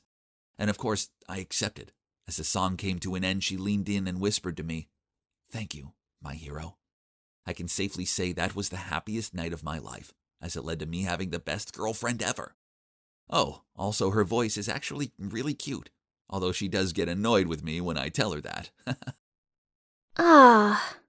Now, what better way is there to spend a Saturday afternoon than lying on the couch watching a feel-good movie with lots of snacks? I suppose I better get that. OMG. Who is this? He's the most gorgeous boy I've ever seen in my life. I stared at him in open-mouthed amazement, but then I saw him gazing back at me and realized I needed to say something. "Hey, how may I help you?" "Hi, I'm Jaden. My mom and I have just moved in next door." "Oh, in that case, welcome to the neighborhood." Jaden smiled as he held a box out to me. Was this a gift for me? Already? I took it from him and blushed out a thanks. I opened the box and saw that it was full of delicious-looking cookies. "My mom baked them. She finds that people tend to be far more welcoming when it involves cookies." We chatted for a bit longer. Then he said he had to go and help his mom unpack. Aw, why did this moment have to end already? The next day at school, I couldn't wait to find my bestie Stella and tell her about my drop-dead gorgeous neighbor. But as it happens, she found me at my locker and immediately started gushing about this hot new boy. I needed to see how handsome this guy was.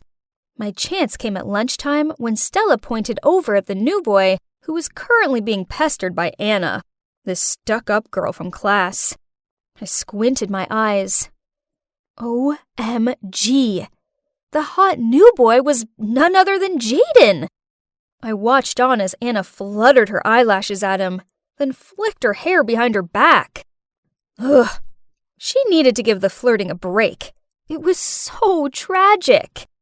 Suddenly, Jaden saw me, smiled, then hurried over to me. Hi, Laura. Oh boy, am I glad to see you. He leaned in close to my ear and whispered, That girl is kind of freaking me out. Please, can we get out of here? Then to my surprise, he took my hand and led me away. I could see the shocked look on Anna's face, and I couldn't help but smirk back at her. Ha! Take that, Anna. He's holding my hand, not yours. Then after school, Jaden and I walked home together. Turns out, as well as being the hottest guy on the planet, he was also really sweet and funny. Back home, I saw Jaden's mom, Cynthia, watering her window box. On seeing us, she waved us over, then insisted on inviting me inside for homemade lemonade. We all got on so well. Looks like I'm going to have a boyfriend soon, one whose mom loves me. From then onward, Jaden and I hung out lots. We had lunch together, we went to the library together, and always walked home together. I was pretty sure the girls at school were super jealous, especially Anna. One day during PE, the teacher told us we were playing dodgeball and assorted us into 2 teams.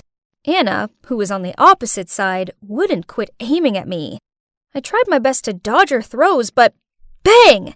She got me! Now, listen to me.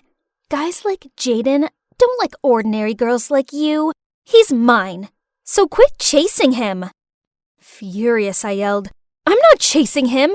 He's already my boyfriend. Actually not. Yet I was pretty sure Jaden liked me too. Just you wait. He'll soon tire of you and come running to me. Ugh! Anna was so annoying. I needed to get my frustrations off my chest, so I ranted to Stella about her. Forget Anna. No one likes her anyway. As for Jaden, it's obvious he likes you. He's just new here and probably feels too shy to ask you out. Yeah, you're probably right. He must just be shy. But, I know Anna won't quit chasing him. Then you should make your relationship with Jaden official. Stella had a point. If Jaden was too shy to ask me out, then maybe I should take the initiative. Then Anna would have no choice but to back off. Ha! Tonight was the night. So I texted Jaden, I need your help with something. Let's meet at 8 p.m. by the slide in the park. But then he messaged back saying he couldn't meet tonight as he had to help his mom with something. Right that moment, my dad arrived home earlier than usual and announced that he was taking me and my sister Megan out for dinner. Ooh, this restaurant looked nice. I walked in alongside Megan and... Huh? What were Jaden and his mom doing here? Then my dad walked over to Cynthia, kissed her on the cheek, and said, Hello, honey. Jaden and I shared astonished looks. Then we peered at the adults for an explanation. Laura, Megan, this is Ms. Green, the lady I told you about. What? I mean, I knew Dad was dating a woman named Ms. Green, but I had no idea she was Jaden's mom. Then, before we knew what was happening, Dad got down on one knee and pulled out this diamond ring, then asked her to marry him. And you know what? She said yes! Oh, no. No. They can't marry, 'cause then Jaden will be my brother. Megan looked delighted and hugged them both, while I stared at Jaden in bewilderment. Don't get me wrong, I really want my dad to be happy, but why her? And what about me and Jaden? After that, Cynthia seemed to always be at our house, baking cakes, humming while she dusted and cleaned up, and exchanging gooey looks with my dad. Ew. Then one day, she insisted that Megan and I went wedding dress shopping with her. She tried on this one dress and, yeah, okay, she looked pretty good in it. But when she asked me what I thought about it, I just shook my head and said, well, it's not very flattering, is it? She tried on several more dresses, but I managed to find fault with them all. Then, when I noticed how disheartened she looked, I patted her shoulder and said, "Don't worry, Cynthia. You can always postpone the wedding until you find a suitable dress." She looked a bit taken aback, but then she just smiled at me and said, "That's okay, Laura. I'm going to go with the first one." "Ugh." Anyway, now the dress was chosen, so at least I could go home now, right? Wrong. As on the way home, we passed an arcade. Cynthia led us there and then excitedly challenged me to a game of air hockey. Then I said jokingly, "Fine, I'll play, but if you lose, you don't deserve to be my mother." And guess what? She won! Ugh! And worse still, Megan wouldn't quit giving me dirty looks for the comments I'd made. Jeez, I was just joking. "What is wrong with you today?" I plopped down on the couch and blurted out everything. She'd take my side, right? Turns out, no, she wouldn't. "What? You and Jaden aren't even official. But Dad loves Cynthia. They both deserve happiness, so stop being a brat about it." Then she stormed off to her room. Ugh, I feel like I'm going crazy. I have huge feelings towards Jaden, and I know he feels the same. So why can't my sister be mature enough to understand that and support me? I needed to vent to someone. Luckily for me, I had Stella. Why does no one care about my feelings? I can't be Jaden's sister. Sorry, Laura. I don't know what to say. Suddenly, from the nearby table came a lousy voice. "So that's the reason why Jaden has to hang out with you? You're pathetic, Laura." Turns out we were so lost in conversation, we didn't notice Anna and her flock sitting at the table behind us. Actually, we've been into each other for ages. It's not our fault our parents made some dumb decision. Anyway, whether we can be together or not, it doesn't change the fact that you bore him so much that he'd choose watching paint dry over being with you. How dare you? She was about to grab my hair, but right at that moment, a hand stopped her. It was Jaden. That afternoon, on our walk home, I finally came clean to Jaden. "I like you a lot. I have always been since I first met you. I know you like me too, but you think it'll be awkward because our parents are getting married. Maybe if we just tell—" "Laura, you're such a sweet girl, and I do like you, but just as a sister." What? How could he say that to me? He had to like me, didn't he? Feeling an unexplainable amount of shame and embarrassment, I ran away from him. As I lay on my bed and rubbed my tear-stained eyes, all I could think about was how unfair this was. So, by the time Dad called me down for dinner, and I walked in and saw how happy he looked, my anger got the better of me and I yelled, "I hate you, and I hate Cynthia! How dare you try and replace Mom?" Then I rushed back to my room. "You really upset Dad. You know that, right?" I didn't answer. I was also upset, but no one seemed to care about my feelings. Dad said we come first, so if you really feel this strongly about it, then he'll cancel the wedding. To be honest, I'm real mad with you right now. So? What about me? You're so immature and selfish.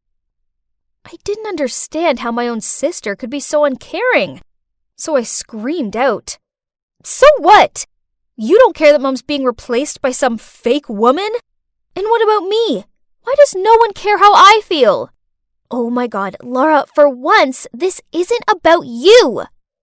Megan rolled her eyes at me, then stormed off. Finally, everyone quit going on about the stupid wedding. But why didn't I feel good about this? Cynthia didn't seem to be coming round to our house anymore, and I noticed how Dad's cooking seemed to get worse and worse, until he stopped altogether and just ordered takeout. Meanwhile, Jaden wasn't anywhere to be seen at school. Stella asked around to find out where he was, and turns out he'd left, as he was moving back to his old town. No way! After school, I rushed straight over to his house and barged inside to find him and his mom packing. Are you moving away? Yeah. I moved here to settle down and start a new life with Randall, and this house is for Jaden's future. But the wedding's been cancelled, so I quickly asked Jaden if we could talk outside. My mom's cried so much. Randall's her soulmate, and she can't stay around her if she can't be with him anymore. The most annoying part is that she agrees with him that the kids must come first. So, I hope you're happy now? Oh my God, what have I done? His words were like a stab to my gut. Oh no, this was all my fault. I was so obsessed with Jaden that I didn't stop to think about what was best for everyone else. Without saying another word, I ran back home and burst into the kitchen where Dad was drearily staring into his iced coffee. Dad, you deserve to be happy with Cynthia. So please go and tell her how you feel before she leaves for good. But it was too late. Cynthia and Jaden had gone. Just kidding! Nah, actually, Dad managed to catch Cynthia just in time, and he told her how much he loves her and can't live without her. So, guess what? Yep, they got married, and now they're both happier than ever. I've learned the hard way that being selfish and inconsiderate of other people's feelings for my own gain just makes everyone miserable, including myself. So now we're one big happy family. And I suppose having Jaden as a brother isn't actually so bad after all. This was my first ever day at high school, and naturally, I'm owning it. I mean, who wouldn't want to befriend someone as beautiful and friendly as me? By lunchtime, I already had loads of new friends, and everyone flocked around me to hear stories about my amazing life. I soon became super popular at school. I was the gorgeous, enchanting blonde beauty. Do you know what the best part was? Boys started noticing me too. Even the captain of the basketball team, Mitch, took a liking to me. It makes sense. I mean, obviously, the best-looking boy in the school is going to be interested in the best-looking girl. And guess what? He's following me on my way home right now. Stalking me much, huh? Just wait for it. It seemed like my new life here in this school was going to be awesome. Well, Mandy. That was not an easy question, but you answered it perfectly. Great work. See? I'm not just a pretty face. I'm also one of the smartest students in the school. My admirers grew and grew. It seemed like everyone wanted to spend time with someone as perfect as me. Here, I was telling my new friends about how at first, people sometimes misjudge me, as I come from a well-educated and extremely successful family. My parents are super wealthy individuals who encourage me to always be the best version of myself and strive hard to never let them down. Hey, Mandy, pardon me, but how come you never wear designer clothes or use anything expensive? She looked down at my tatty-looking sneakers. I see why it might seem a little peculiar, but you see, I dress this way because my parents value the importance of being humble. That's also how I live. Goodness is better than beauty, right? Then I pulled out my phone and showed them the grades from my last school. Everyone gasped at me for being so excellent. I was loved, admired, adored. But of course, being this amazing meant that there's just gotta be quite a few kids being jealous of me. I mean, I suppose I couldn't blame them. After all, I dazzled like a diamond, while they were just dull and ordinary. One time after an exam, as soon as the teacher left, this girl called Layla stood up and said, "Mandy cheated. I saw it with my own eyes." I saw it too. She checked her phone during the exam. Everyone was gasping in shock. Right at that moment, the class president, Marshall, shouted, Hey, quit it! We all know Mandy's a great student. There's no way she cheated." Huh, that's what I'm talking about. Layla and Susan must be bursting with envy that their petty plan to ruin me didn't work. And the class president, he came out of nowhere to protect me. He must be another one of my many admirers. But, sorry, Marshall, I'm way out of your league. A girl like me needed a handsome, rich, mature kind of guy. These boys at school are cute, but they're just boys. They're beneath me. One time I was in a rush and didn't have time to search my locker, so I accidentally took the wrong textbook with me to class. Seeing my mistake, Layla and Susan immediately jumped in. Uh-oh, what's this? We thought Miss Perfection here never messed anything up. I didn't even have a chance to say anything, as this Beth girl spoke up. Hey, cut it out! Who doesn't make mistakes once in a while, huh? Here, you can share mine. Oh, wow, this girl was kinda nice. It was good to have an ally to deal with Layla and Susan. So, at lunchtime, I joined Beth's table. We started chatting, and she was clearly fascinated by how amazing my life was. Great, now I had a faithful sidekick. Hey, Beth, help me do the homework for today, okay? Again? I have to attend a very important party with my parents tonight. There will be politicians and plutocrats. I won't have time to do homework. Now I have to go home early to get dressed and do my makeup. Bye! I didn't need to turn around to see her funny, bewildered face. She looked like that every time I asked her to do my homework. But it was worth it. Right, Beth? She got to hang out with the hottest prodigy in school. Me! So a little bit of extra homework was a small price to pay for such a privilege. You know, to me, that homework was nothing.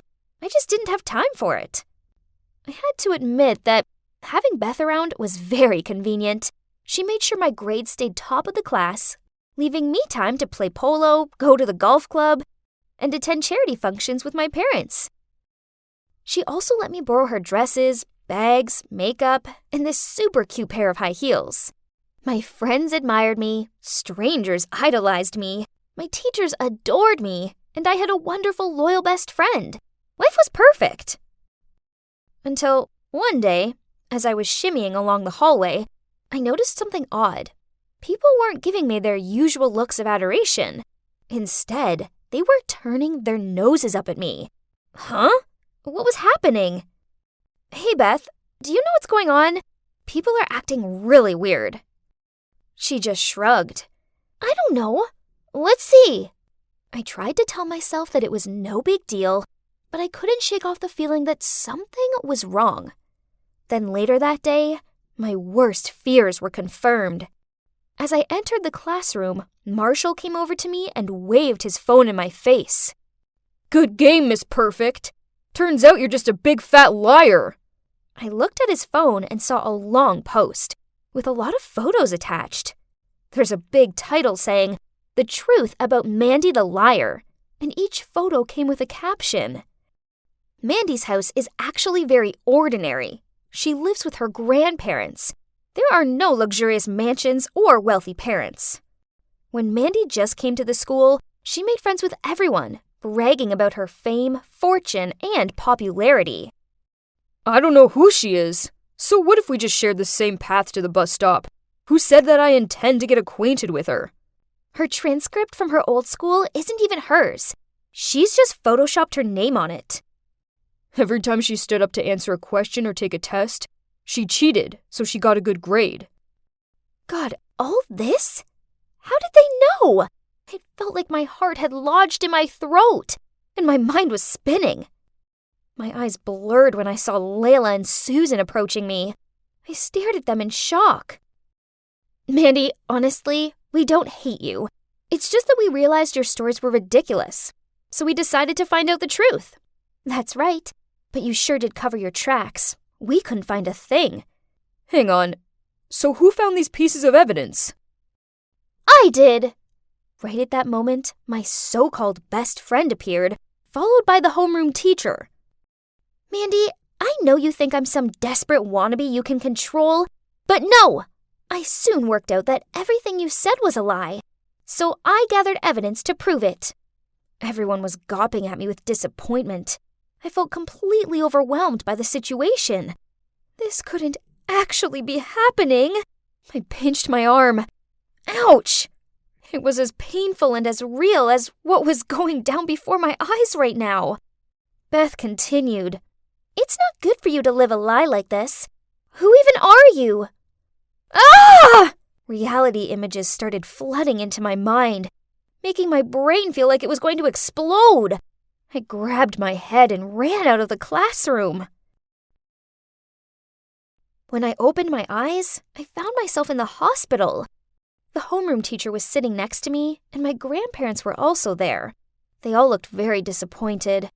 "Mandy, the principal was very angry and was about to expel you.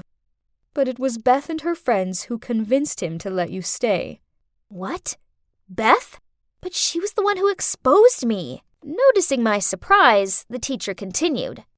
"After seeing your reaction, Beth realized that perhaps you had a psychological problem, so she convinced us to help bring you to the hospital for diagnosis." I looked up at my grandparents. They were all in tears. Unexpectedly, I burst out crying. I longed so much to have a dream life full of fame, riches, and admirers that I drew a vision for myself in another reality. I was so absorbed in that illusory scenario that I forgot my own reality. This was last month, and I'm currently on medication for my delusions, and I'm also seeing a therapist. Right now, I'm on my way to see Beth, Layla, Susan, and Marshall. No, I'm not making it up. I really am meeting them. Oh gosh, there they are. This is scary, but it's something I've got to do. So I took a deep breath, then taking my therapist's advice, I spoke from the heart. "Hi guys, thanks for coming. Firstly, I want to apologize for lying. The truth is, I've lived the lie so much that I could no longer distinguish what was real and what wasn't. My therapist helped me see that this all began after I lost my parents. Part of my subconscious craved for this dream life so badly that I created a new one. This way I didn't have to accept the truth, which is that my parents have passed away and I live with my dirt poor grandparents." When I finished talking, I looked at them, half expecting them to shout at me or something, but instead, Beth smiled at me and said, "It took a lot of guts to come here and say that. I'm sorry too. I shouldn't have outed you like that, but I didn't know you were ill." "Same. I'm proud of you." "Me too." "Me 3. Now, when are we gonna order cake?" So, what now? Well, I'm still taking my medication and talking to my therapist. I can now tell the difference between the make-believe and reality. Also, I'm back at school, and my teachers and classmates have all been really welcoming. Better still, I now have some awesome friends who like me for me. And you know what? It turns out that living in reality isn't actually so bad after all. I stand here before you, looking back fondly on the 4 years of legacy we've all made together. Do you see her? The girl in the graduation gown giving that awesome speech? Well, that was me, Taylor Flores. Take a look at my parents. They looked so proud of me. Oh, but I will never forget this face. This is Jonas, my arch enemy. We were the top 2 students in our school and had been competing against each other since forever. But too bad, Jonas. You lost the final battle because I was the one asked to give the graduation speech, not you. It's safe to say that I had it all figured out after high school. First, I would move to New York to attend the most prestigious college in the city, majoring in English, of course. Then, when I graduated from college, I'd write my first novel, then publish it to acclamation and glory. Now, that's what I call a perfect plan. Just wait for it. You will see my face on thousands of book covers. Taylor Flores' time has come. I want those pages by the end of Friday, else be prepared for a pay cut this month. Ugh! I hate deadlines! As you can see, my life didn't exactly turn out as I planned. What went wrong, you ask? Well, after I graduated from college, I pursued my writing dream. But every agent and publisher I sent my novel to rejected it. I kept pushing myself to write more, but then I ended up having writer's block. I couldn't create stories anymore, so I decided to switch to writing for newspapers. I used to think that if I had to write for a newspaper, then it'd at least be a famous one. But life is not a fairy tale. On the contrary, it's actually cruel and unfair. Well, at least it was to me, because my preferred newspaper rejected me a bunch of times. So now I ended up here, working for this unknown news website with an all-time grumpy manager. Okay, so back to what was happening at the office. Suddenly, my phone buzzed through an email. Oh no, it's an invitation to my high school reunion. No way I could go back to my hometown and see everyone. They'd all see what a loser I'd become and I'd be the joke of the party. All the worst case scenarios were running through my mind until a call from Amelia came. It's my bestie from high school. She asked me if I was going, and I told her never in a million years. If you don't go, then everybody will assume that you failed in life and you're too ashamed to go. So the best thing you can do is to attend and keep your head up high. Man, Amelia really had a point, and was great at persuading other people. No wonder she's now a lawyer. Ugh. So here I was, in front of the venue, feeling so nervous that I thought I may throw up. But it's now or never, right? I just needed to put my game face on. I entered the room to a load of unfamiliar faces. Huh? Was I in the wrong place? I was about to leave when I suddenly bumped into somebody and fell on the floor. Ouch! I looked up. It was a chubby lady who was holding her baby in one arm and gripping a toddler's hand with the other. I instantly apologized. I'm so sorry. I hope I didn't hurt the kids. Oh, it's fine. You're lucky my belly was big enough to block you. She then paused and took a closer look at me. Is that you, Taylor? You look great. Let's get inside. The party just started. Wait, she knew me. But who was she? I guess she did look familiar. Maybe I should wait for Amelia and ask her, as she had kept in touch with most of our classmates. I looked around, trying to find someone familiar to have a chat with, but my gosh, why was it so hard? But then I saw a woman who had beautiful, long blonde hair, and I instantly knew who it was. Jessica, the hottest and most popular girl in high school, and the captain of the cheerleader team. I walked over to her, and we began to catch up. We chatted a lot, and she was so funny. I don't remember her being so hilarious. My God, you're so funny, Jess. Hey, Jessica! I heard Amelia shout. I looked over at her, and she was walking towards someone else. It was the chubby lady from earlier. So, she's Jessica? Oh my, she definitely changed a lot. But if that was Jessica, then who was this? Thank God I didn't say her name earlier. I excused myself from this mystery person, then whispered to Amelia, asking who the lady was I was talking to. Beats me. Why don't we ask her directly? She then did exactly just that. The lady gave us a playful smile, saying, Try guessing. Are you Ashley? Nope. Natasha? Wrong. Tiffany? Negative. Wait, are you related to Jack Miller? You kinda look like him. Almost correct. Oh my, she wasn't related to Jack Miller, 'cause she is Jack Miller. Well, now she's Jill Miller. Turns out she never felt comfortable being a boy, so after high school, she underwent transgender surgery. Wow, that's incredible. I kind of felt overwhelmed, so I went to the bathroom to freshen up. On my way out, I saw a familiar face. It was Luke, the most handsome guy in high school. He was picking up trash and putting it in the garbage can. Aw, what a nice guy. We talked for a bit and... Oh, turns out he works here as the janitor. He was the one who recommended organizing the reunion here, and he was cleaning up as much as possible so later it wouldn't take him so much time. For real? Who would have expected that?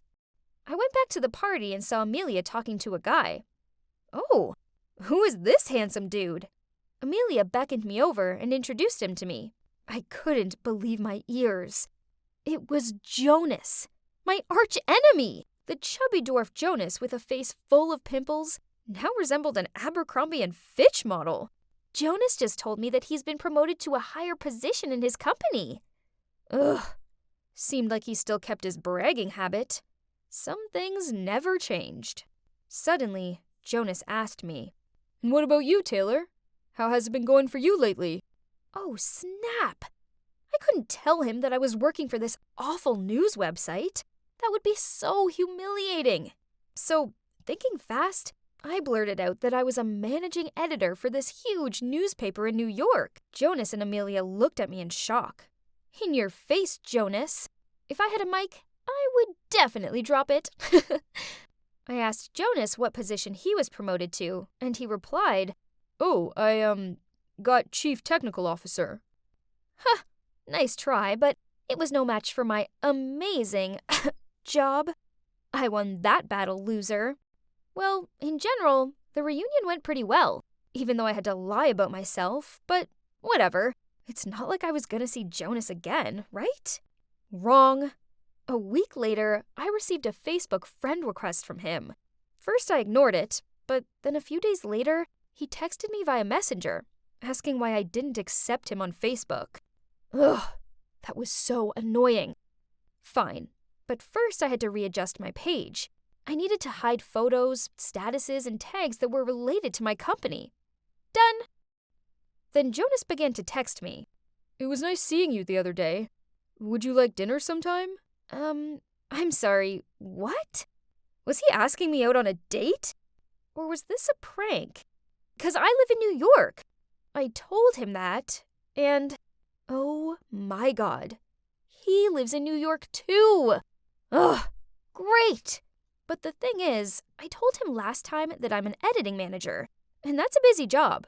So during our date, I asked Amelia to pretend to be my secretary and call me a bunch of times during dinner. However, before we could play our act, Jonas was the one who received a dozen calls and then had to leave early because of an incident at his company. After that, he texted me quite a lot, but still feeling bitter from being ditched at dinner the other day, I only replied to him after 30 minutes. Every time. But on days when he didn't text me, I found myself staring at my phone, longing to hear from him. Jesus. I was falling for him? Jonas? Why Jonas? I couldn't understand myself anymore and was unable to stop my feelings. So, when he told me he liked me, I said I liked him too. And soon we became a couple. It was great at first, but then Jonas insisted that he drive me to work and pick me up. Oh no. I refused, of course, but he wouldn't take no for an answer. Ugh. So when Jonas dropped me at the fake office, I had to run. No, I had to sprint 5 blocks to my real office to make it on time. And then in the evening, I had to leave 30 minutes earlier to run back to the other office and wait for him to pick me up. The first 3 times, I could handle it. But Jonas wanted to drive me to work every day. That's enough. I needed a break from all this running. Eventually, I came up with an excuse. I bought a bike and told him that I wanted to ride to work, as it would be good for my health. Phew. I didn't have time to run 5 blocks each day anymore, because I had an important interview to prepare for. Oh yeah, I was applying to my dream newspaper. Again, if I did get in, I don't need to lie to Jonas anymore. And luckily, my interview went pretty well. I had a smile on my face as I walked over to the elevator. First it was just me, and then a bunch of employees went in. The elevator was about to close when suddenly, from the outside, someone put his hand between the doors. Please wait! And that's when I saw a familiar face. Jonas! Our eyes met, and we both looked shocked. Then one of the employees said to him, Hey boss, I already finished the report, and will send it to you this evening. What? Why did the guy say that to him? When the elevator reached the ground floor, I quickly ran out of it. Jonas ran after me, held my hand, and said, Wait, let me explain. What is there to explain? We both lied to each other. Jonas held me in his arms and tried to keep me calm. Then he began telling me everything. Oh my God. Turns out he's the actual editing manager of this newspaper. Ugh! Well, that explains a lot. I should have known he didn't work in technology, as I once asked him to repair my laptop, and he ended up locking himself out of it. Hearing you say you had my job shocked me.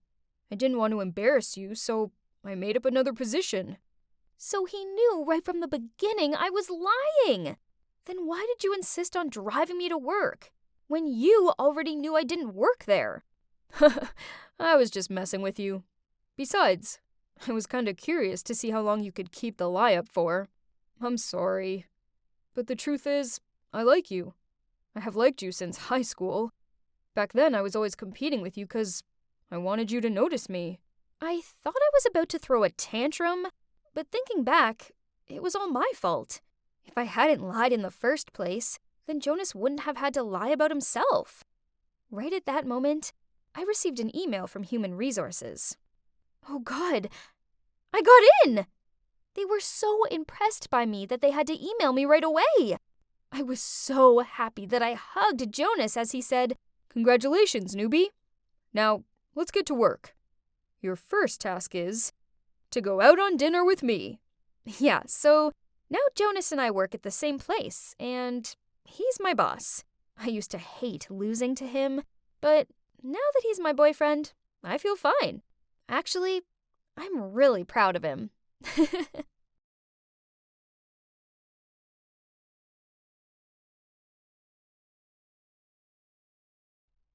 This must be Nymphalidae. No, it's Amethusidae. Look at the pattern on its wings. Oh man, how can they be so obsessed about some dumb insects? Yawn. I walked over to Caden and pulled on his sleeve. Caden, let's go take some photos by the stream. It's... Gloria, you just made it fly away. It flew away by itself. Not my fault. So bothersome. Why are you following us? Didn't you say we were enemies? You must be wondering who that guy is, and why he's so moody.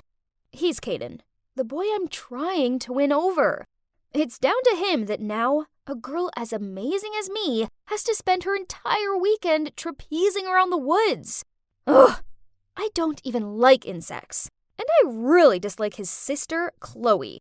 About the enemy thing, well, it is sorta true. You see, Caden's my neighbor, and somehow he always managed to appear at the worst possible moment and sabotage my things. One time, I was climbing over the fence to sneak out with some friends when Caden showed up and he made a scene out of it.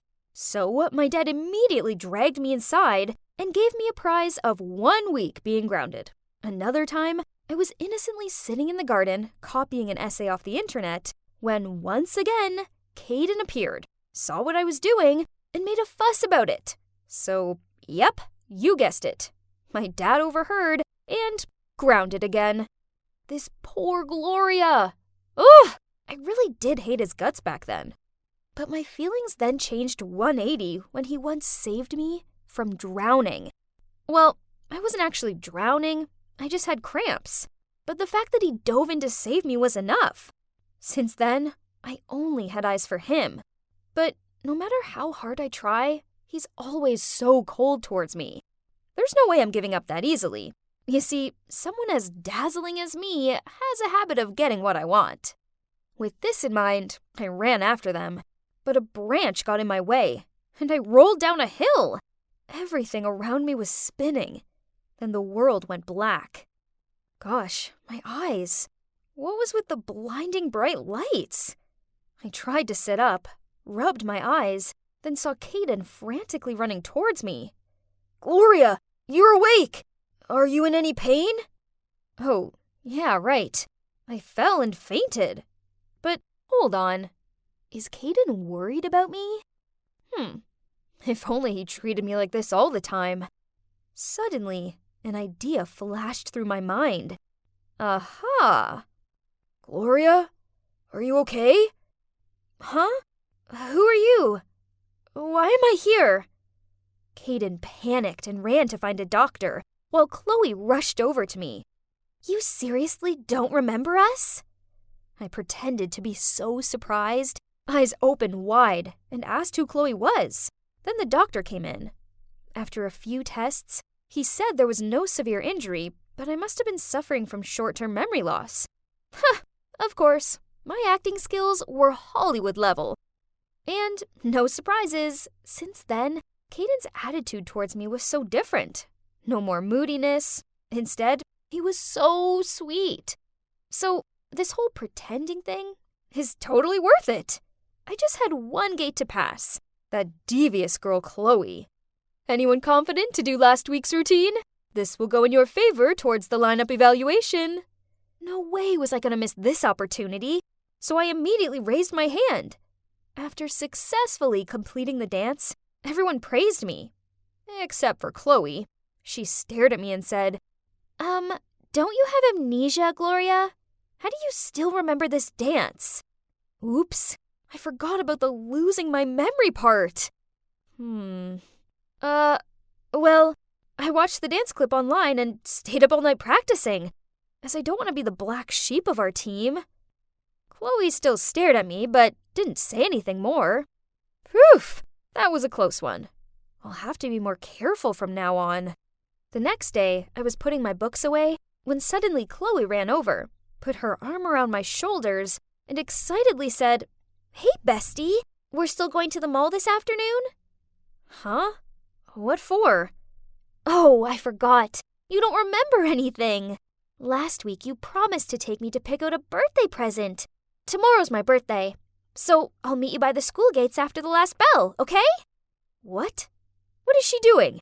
We weren't friends, and I never agreed to buy her anything. She was just trying to get a gift out of me. Ugh! But since I was supposed to have amnesia, I couldn't expose her either. Ugh! How frustrating! Trust her to pick the most expensive dress in the shop. I laughed through my tears when I saw the price tag. A whopping $150! But that's not all, as when we were leaving the mall, suddenly Chloe turned to look at me and pulled off her fake smile again. Hey, Gloria, do this with your face. I'll make a TikTok video for you. Then she showed me the phone. Huh? What is this? They're all ugly faces. I quickly waved my hand. No way! They look gross! What? That's cute! These are all the videos you sent me the other day and told me to film it for you. Then Chloe held up her phone, and I had no choice but to do so. Gosh, I was no different from a puppet in her hands. Worse, the video quickly went viral throughout the school, and now, every time people see me, they'll imitate those silly moves and burst into laughter. Ugh! That obnoxious Chloe! Why does she keep on putting my life through hell? This weekend, there will be an overnight nature experience. Everyone seemed excited, except for me. Nature was boring.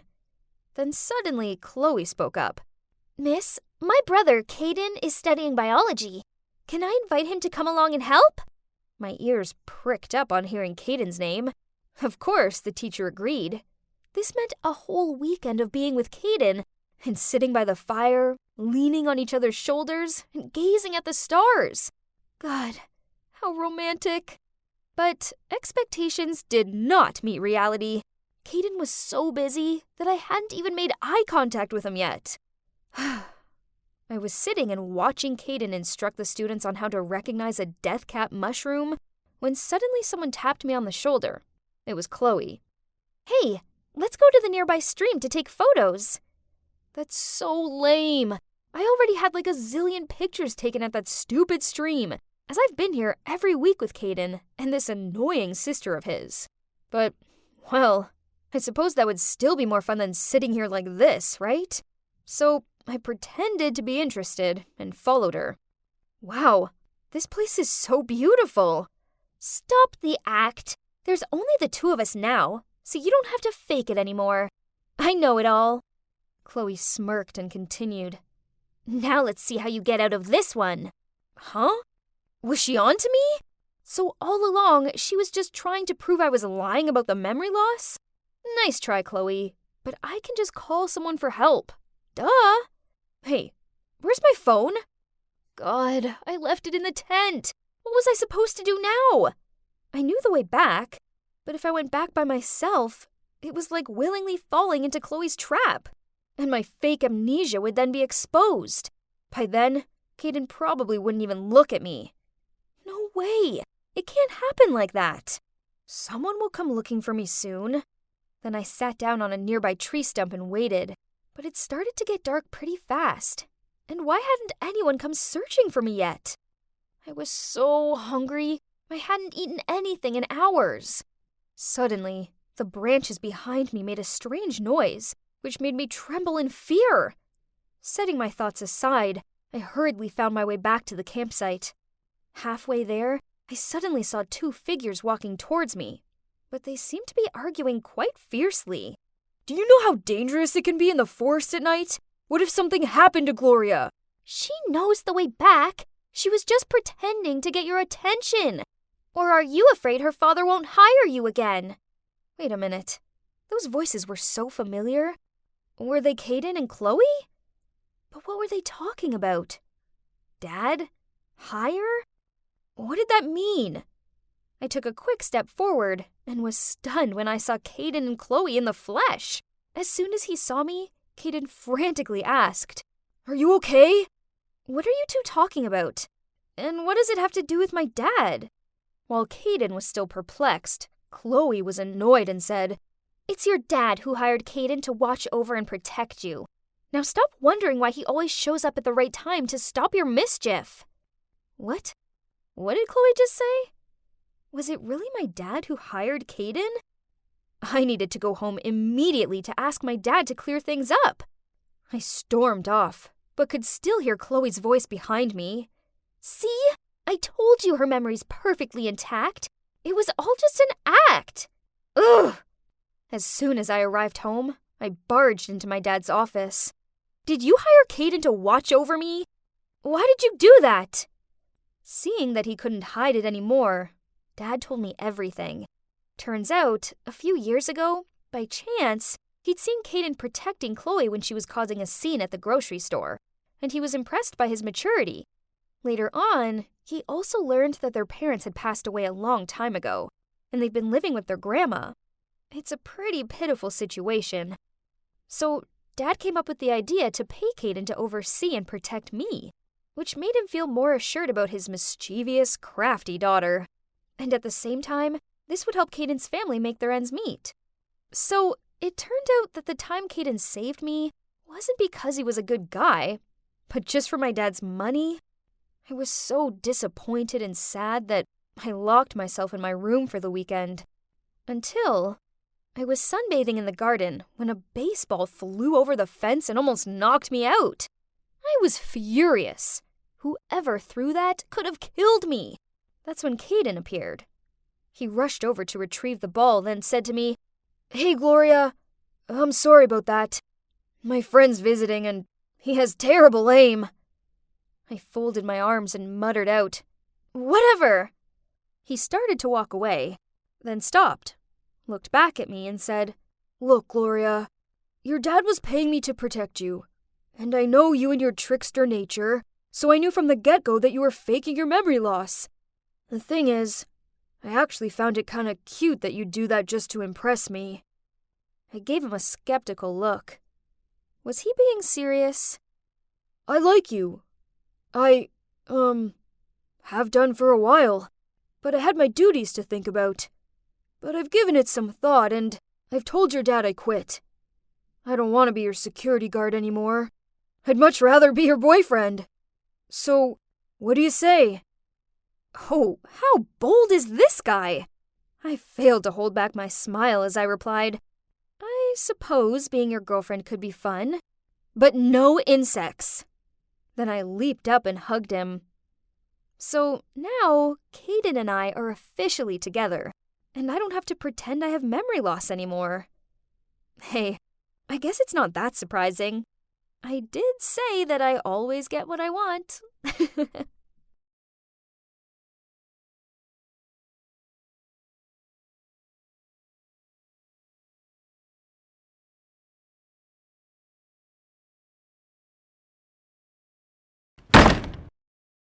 Dad, where have you been? I was so worried.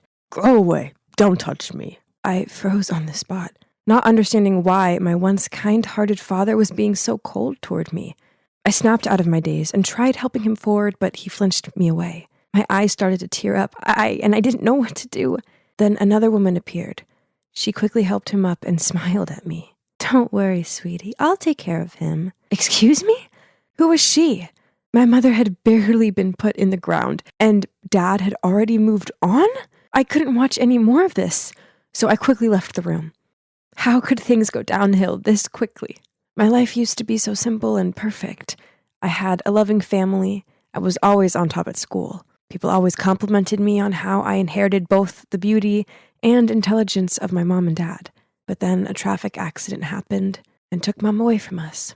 Ever since then, my polite, well-mannered, loving dad changed into a cruel, bitter drunk who seemed to despise me. Ugh. The next day, I arrived home from school with the worry about what state my dad would be in. But, why was Uncle Alfred on my doorstep? I invited him inside, and there was Dad, slumped on the couch, surrounded by empty beer cans. As soon as he saw us, he slurred out and started throwing the cans at us. Uncle Alfred then took me to dinner so we could have a talk, and I couldn't help the tears as I blurted out how bad things were at home. He patted my arm and said, "Your father's been through a lot. I think it's best if we give him time to sort himself out. I think you should come live with us for a while." So that's how I ended up living with Uncle Alfred, Aunt Madeline, and my cousin Charity. At first, everything seemed fine. As bad as it sounds, it was a relief to be away from Dad and to be able to properly process my thoughts for once. I was so grateful to Uncle Alfred for giving me a second home. But then he went away on a business trip, and everything changed. I was walking back to my room when Charity appeared in her doorway and tripped me up. As I stumbled and landed on my hands and knees, she snorted out, "Yes, that's right. Bow down to your queen, you hideous peasant. You should know your place in this house." Ugh, that girl was such a pain. Since her dad went away, she wouldn't quit tormenting me. It's ironic that her name is Charity, but she doesn't seem kind at all. I'd had enough of her cruel jibes. This had just got personal. So I angrily replied, "I know you're just jealous of me because your grades suck and you're not as pretty." Charity's eyes welled up. Then she shoved past me and ran to her mom. I followed after her and explained what happened to my Aunt Madeline. She frowned at Charity, then scolded her. Phew. Fortunately, I had Aunt Madeline on my side. Anyway, justice is served, right? Wrong, as it wasn't long before my aunt's attitude changed toward me too. One time, I was helping my aunt cook a casserole when the doorbell rang. It turned out to be an old friend of my aunt. As soon as she saw me, she happily said, "Wow, it's only been a few years, but Charity sure has grown up. The older she gets, the more she looks like Alfred, doesn't she? Look at her eyes and smile." I stared at Aunt Madeline in confusion and saw her mood immediately shift. That night when I brought the casserole dish out, Aunt Madeline took one bite, then spat it into a napkin. "You're clumsy, thoughtless, and now an awful cook? Be a bit more useful, will you?" I stared at her open-mouthed, unable to find the words to say. Then Charity piped in, "Please, never make this again. Casserole is so gross. Just like you." Then she smirked at me as she dumped the entire plate into the trash. Weird. Didn't Aunt Madeline tell me to cook this because it was Charity's favorite? It seemed like life in this house wasn't going to get any easier. Over the next week, their mocking and snide comments continued. One day I styled my hair in a different way, and Charity sniggered at me. "What's that? It looks like you got a lobster on your head." Have you ever considered dyeing your hair, by the way? Because blonde really doesn't suit you. On another occasion, I was invited to a party, so I put on this cute dress, but when I walked downstairs in it, they both stared at me. My aunt said, "Oh, dear, is that piece of rag making you look even chubbier than usual? Or is it because you've been so well fed living with us?" Another time, I was sitting at the breakfast table, dabbing lip gloss onto my lips, when Charity yanked it off me. As I tried to grab it back, she sniggered out, "What for? Putting this on your gross lips just makes you look desperate. No one wants to kiss you anyway." Gosh, my patience with this girl was wearing very thin. Worse still, Aunt Madeline overheard the whole thing, but she just laughed. I didn't understand why they were being like this. I knew I wasn't ugly or fat, and far from it. I know I'm pretty, as I was always complimented on my glossy long hair. Well, until I moved here, anyway. This was so confusing. Why were they jealous of me? It turns out that being too beautiful was not easy. Ugh. Things got trickier when my dad, who's also the school principal, returned to work after his time off. He totally ignored me, and it made me feel terrible. Then I arrived home from school to Aunt Madeline fussing over me and asking if I wanted anything to eat. Huh? What? Oh, I see. Uncle Alfred was back from his work trip. Ugh! It was time I exposed this mother-daughter duo's fake act once and for all. So that evening, I volunteered to cook. Yep, you guessed it. I made the casserole dish. As I brought it out, Charity accidentally shouted, "Ew! I already told you I hate this dish." Aunt Madeline turned pale, and Charity gave this gawping, shocked look. Then I dropped to my knees and pleaded, "I know I'm wrong. Please don't punish me anymore. I don't want to sleep in the basement again." Uncle Alfred looked very confused, so I continued. "I forgot that Charity hates this dish. I've been punished several times, but I still keep on messing up. I'm the one to blame." "What is this?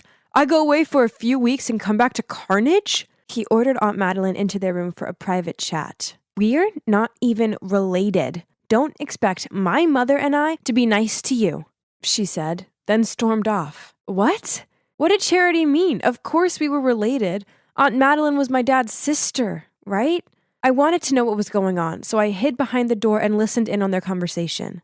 "Tell me the truth. Teresa is your child with Claire, isn't she?" I was taken aback. Claire? My mother? Had I misheard her? "I know. Mark told me. The day Claire had the accident, they ran some blood tests, and he found out Teresa's blood type didn't match his. Obviously, she's not his biological daughter, and she looks just like you. Now tell me, did you and Claire cheat behind our backs? You used to be in love with her before you married me. So Dad treated me like that because he found out I'm not his own daughter? And Alfred and my mom used to be in love before she got married to my dad? Explain to me!" "Enough!" Alfred finally spoke up. "I have nothing to explain to you." Hearing footsteps toward me, I rushed to my room, closed the door, then crawled into my blanket pretending to be asleep. Suddenly, I heard the door open. It was Alfred. "Teresa, let's get out of here." I packed a bag and left with my Uncle Alfred. We moved into a small apartment not too far from his house. Even though he took care of me a lot, he never mentioned that day ever again. I didn't dare to ask either. So we just let it slide. He had to be my real dad, right? He just wasn't ready to talk about it yet. I tried to avoid Charity as much as possible, but this wasn't always easy as we went to the same school. It wasn't like I was scared of her or anything, it was just awkward. Then one day, I walked along the corridor to see flyers stuck to lockers, doors, windows, and floating around the floor. They all had a picture of my face on them, and scrawled across them was, "This fraud is the product of her cheating mom and a married man." Everyone was giving me dirty looks and whispering about me. I panicked and rushed out of there, but I wasn't looking where I was going and bumped straight into a jock, and standing next to him was Charity. "Enjoy the fame? These flyers were specially made for you." Right at that moment, my father appeared holding a flyer. He waved it in front of her. "What is this? Who allows you to trash the school with this rubbish? Leave Teresa alone." I couldn't cope with my father right now, so I ran off to class. That afternoon, I heard the school speaker announce that everything written on the flyers was lies, and Charity would be in detention. Once the last bell rang, I just wanted to get home and hide away from the world. But as I walked outside, I saw my dad waiting for me at the gate. I had nothing to say to him, so I ignored him and walked off. "Please, Teresa, at least hear me out." I stopped on the spot, then walked over to him. I guess it was time I found out the truth. So, turns out, yes, I'm not his daughter, but I wasn't Uncle Alfred's daughter either. "I found this, and it made me feel so guilty," he said. He showed me an artificial insemination certificate file. Turns out after years of trying, my parents went to run some tests, and my dad was diagnosed as infertile. Mom didn't want him to be upset, so she secretly got artificial insemination and gave birth to me. "It was never your mom's fault, and I was wrong to treat you like that. I'm so sorry." A fresh ran of tears streamed down my face with each word I heard from him. "Teresa, I'm so sorry that us adults' selfishness and bitterness has hurt you." Startled, I turned around to find that Uncle Alfred was already there behind me. I guess he'd come to pick me up, and I didn't notice since I was talking to my dad. He must have heard the whole story. Alfred and I will do anything to make it up to you. Even if you want to find your biological dad, we'll try our best. I looked at him and Uncle Alfred, thinking, there's no need to, as I've already got 2 amazing dads. No! Now take your stinking money and get off my ship! It really wasn't our day. He was the 5th guy to reject us already. No one seemed to want to go to that island. Oh, hi there. Julia here. It's been 2 years since my dad strangely vanished into thin air while on a business trip. He just disappeared. But even when the authorities confirmed he'd passed away, I couldn't shake off the feeling that he was still alive somewhere out there. So I've still been looking for him ever since. In fact, just a few days ago, I found a clue. You see, I'm studying at the Archaeological Institute, where I happened to find an ancient map of some treasure hidden on a deserted island. Sounds wild, right? Well, it gets crazier. Right at the exact spot where the treasure was marked on the map was a symbol of a swallow, my dad's signature swallow, and his initials RC were written there too. Could it be? There was no time to waste. So that's how I ended up here in a fishing village close to that island with my best friend Lily. She's tagged along because she was so worried about me going alone, which was sweet of her. You see, there was a rumor among the locals that the island was cursed. Apparently, anyone who dared to venture there disappeared without a trace. That's why it's named the Lost Isle. But there was one ship that had returned from there intact, Captain Black Bill's. On returning, he told the locals that surrounding the Lost Isle were reefs with super fast currents, so most ships ended up shipwrecked. The souls of those who died there were trapped years after years and became wicked spirits guarding the island from strangers. But fortunately for Black Bill, he happened to have a charm of the goddess Amphitrite to protect him from all the storms at sea. And it actually worked. Anyway, Lily and I decided he was the man for the job, so we went to the local pub to find him. "Give me another rum and coke, will ya?" he said between hiccups. The man was already drunk. I then asked him if he could take us to the island, but the barman chimed in. "Oh, come on. Only fools dare to go near the Lost Isle." But isn't it safe to go with Black Bill? I heard he's protected by a goddess or something. "That's right." Black Bill suddenly raised his voice. "But the charm only works when you're out at sea. Stepping onto that island is another matter. Besides, the spirits guarding that island are terrifying. I'm not insane enough to go back there. So the answer is no!" I wasn't about to give up, though. How much do you want? 50,000 and I'll take yas. He laughed. His words left us dumbfounded. Let's just go home. This was a waste of time. He's obviously trying to steal our money. 50 grand? Where on earth could we find that amount of money? But I'm so close to my dad now. I can feel it. I can't give up halfway. Suddenly, I had an idea. Actually, we wanted to go to the island to find an ancient treasure that's worth way more than $50,000. If you take us, we'll split the treasure. What do you say? "Ha! How do I know you're not bluffing?" he said. So I showed him the map. It took him a few minutes, but eventually he shook my hand and the deal was set. Then he said we needed to set off as soon as possible. Otherwise, other people would try and beat us to the treasure. So, early the next day, we boarded his ship, the Siren. And I'm not gonna lie, we were both pretty scared. The other sailors were quite rough, and only one of them stood out as he smiled brightly at us. He then came over and offered to help carry our luggage. He was just so sweet compared to the others. "What's so funny? I'm Skylar, by the way." Oh, nothing. It's just, you don't really seem like you belong here. "Well, I don't have much choice. My dad's the captain." They're related? But he seemed nothing like Black Bill. He could clearly see I was surprised as he said, "Everyone reacts like that. It's true. I don't look much like him, do I?" Ahem! I turned around, realizing Lily was just standing there waiting for us. She had a smirk on her face and wouldn't quit teasing me as Skylar led us to our room. "Since when did you change your type to sailor boys?" I just shook my head, laughing. I mean, he was cute, but that wasn't the point of the trip. We settled in, but that night I couldn't sleep at all. I decided to go up on deck for some stargazing.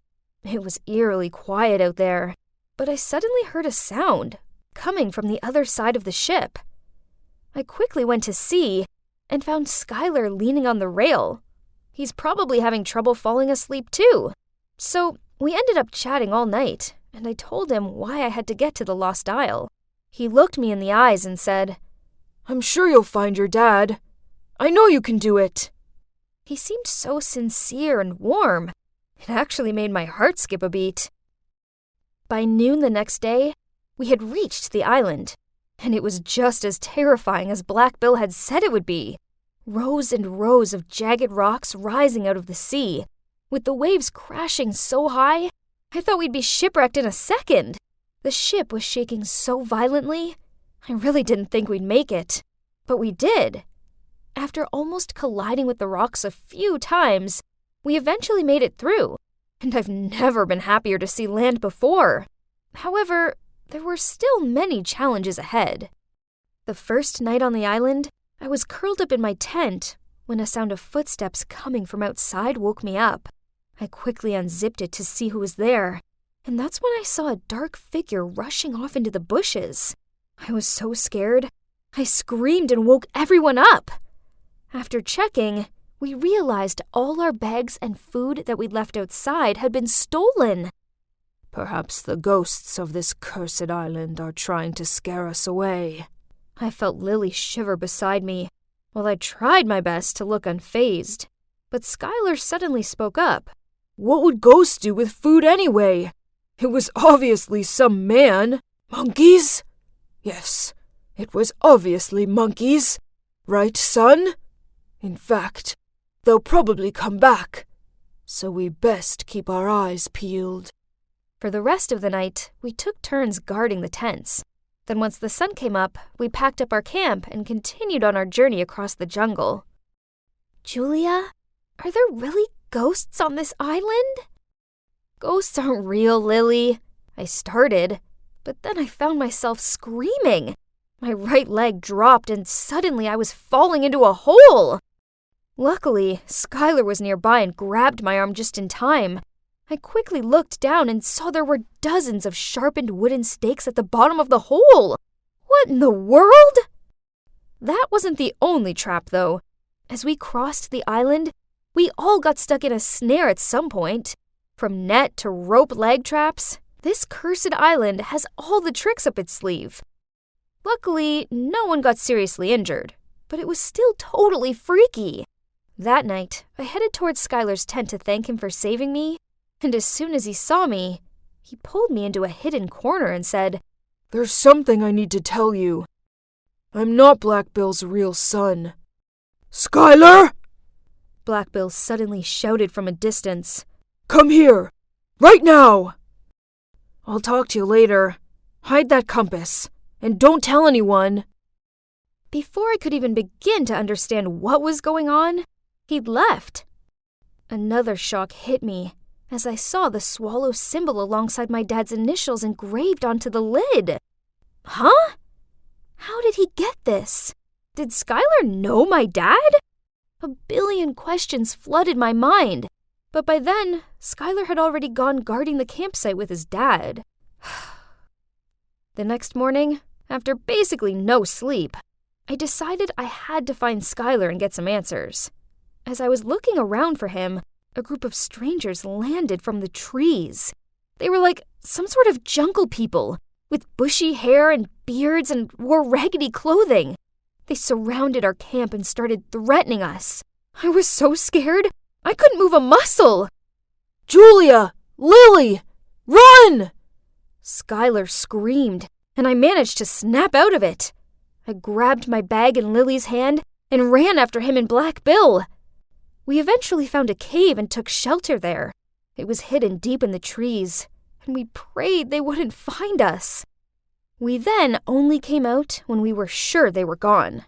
I asked if we should go find the rest of the crew, but Black Bill ignored my question and only had his mind on the treasure. Ugh! He was willing to leave his crew behind. What a cold-blooded man! And yet, I had no other choice but to continue the search. I couldn't risk being caught by those barbarians. I needed to find my dad. So I reluctantly pulled the map out and we followed the directions. It led us to a stone temple in the middle of the island. One by one, we entered and went deep inside. Suddenly, Black Bill screamed. An arrow flew past him, just missing his cheek. Terrified, he turned pale, clutching his chest. Your treasure better be worth all of this, or else. We continued on and saw a door. That's it! The treasure is behind this! Black Bill ran forward, throwing himself against the door. His patience was definitely wearing thin. While he worked on getting the door open, I looked around for more clues about my dad. Suddenly, I turned around to see Black Bill falling on his knees. He'd managed to open the door, but inside was just a room full of dusty, chipped, cobweb-covered vases. You tricked me! I risked my life to come to this hole of an island for nothing! Black Bill then swooped over to grab me. I struggled to get away from him. He was squeezing my neck so tight, I couldn't breathe. I looked to Skylar pleading for help, and he tried to calm Black Bill down. Oh, shut up! And you! Bring all your stuff over here, or this friend of yours will be in big trouble. Trembling, Lily did as he said, begging him to spare me, but he only gave her a threatening look while tightening his arms around my neck. He signaled for Skylar to come get his things. No! Let her go! Oh, little Sky, did you forget about your mummy and daddy? You don't want them to get hurt, do you? I've done enough for you. What were the two of them talking about? What was going on? My head was spinning, and with the suffocation, I gradually lost consciousness and passed out. When I woke up, I found myself on the Siren, surrounded by Lily, Skylar, and... Dad? Am I dreaming? Is it really you? My eyes blurred with tears. I rushed over and hugged my dad. Then I found out what had happened. As soon as I fainted, the horde of barbarians rushed in, captured Black Bill, and freed us all. Turned out, these people were all sailors, archaeologists, and explorers who had come to the island to look for treasure. When going through the reef, they were attacked by a group of pirates who robbed them of all their possessions and belongings. Then they were mercilessly dumped empty-handed on the island. That crew of pirates was none other than Black Bill's crew. All those legend tales about the island, including the amphitrite charm, were made up by Black Bill himself, thinking he could cover up his crimes by preventing people from approaching the island. Wow, that man was a real monster. I knew something was fishy about him. But luckily, taking the chance of the pirates setting sail to the island, the group of victims conspired to capture them and free themselves from the deserted island. As for Skylar, poor Skylar, he had been through so much. He was actually one of the victims. 2 years ago, he and his parents were also dumped on the island. Worrying that their young boy wouldn't survive, his parents begged Black Bill to let him be a part of the crew. Seeing that Skylar was strong and healthy, Black Bill agreed, on one condition that if he ever betrayed him, his parents would be executed. Thanks to Skylar, the victims were able to survive to this day. Every time the boat came near the island, he would sneak food and necessities into a barrel and let it float to shore. Smart move. Oh, and that's not all. When Skylar was on the island, he had met my dad, and they even had a talk before Skylar was about to get on board to join the crew. Please, promise me, if you manage to escape, try to find my daughter, and give her this as a sign that I'm still alive and well live. I promise. I couldn't believe it. It was all thanks to Skylar that I'd found my dad. He smiled at both me and my dad and said, "See? I never break a promise." Anyway, when the ship docked, the pirates were immediately arrested.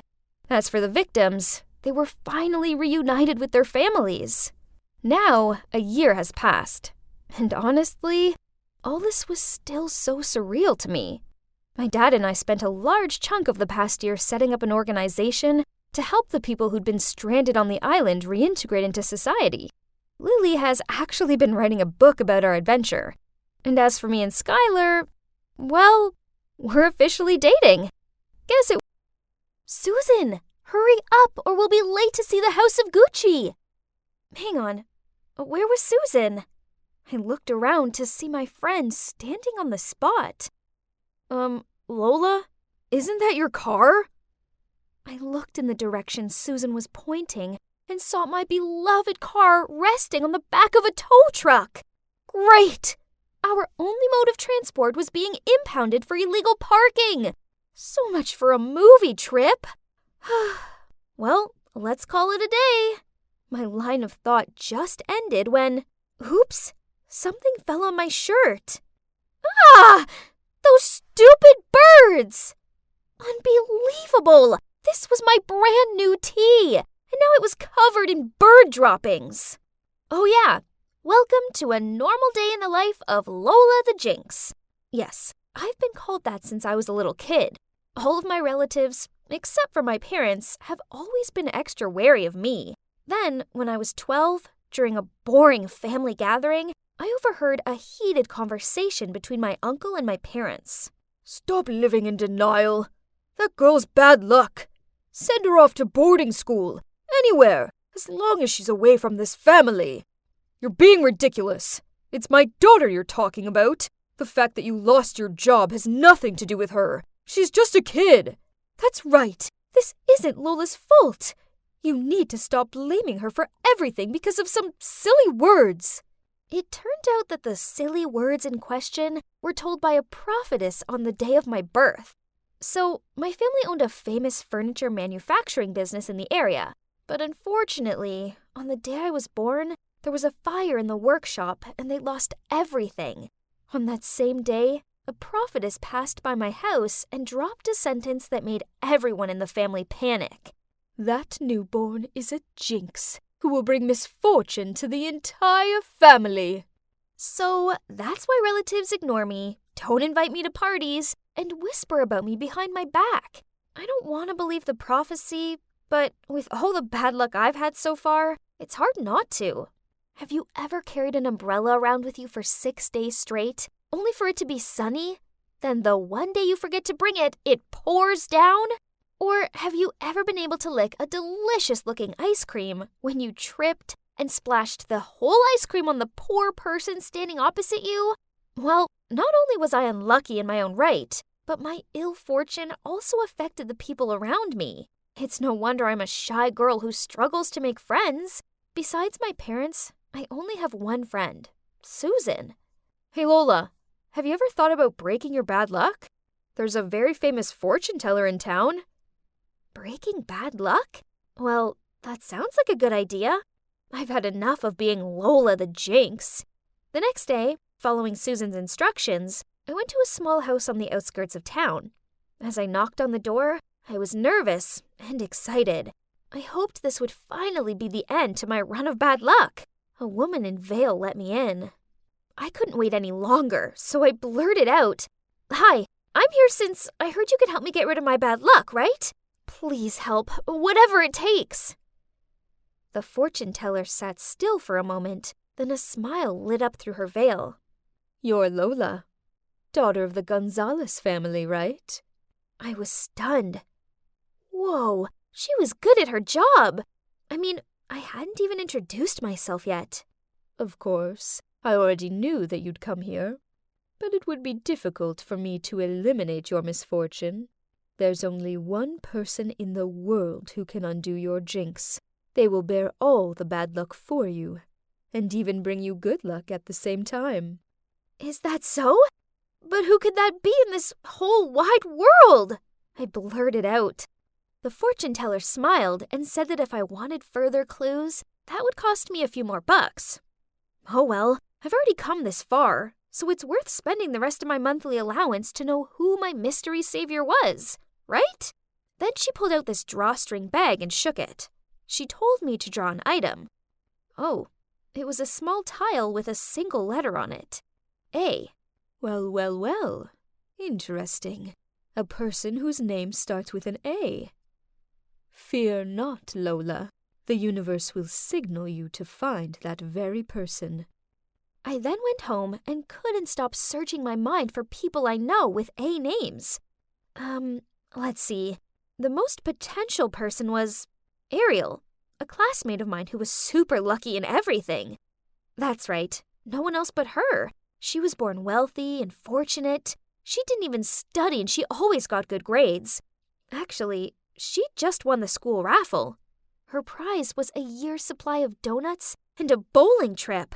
Obviously, she was the complete opposite of me.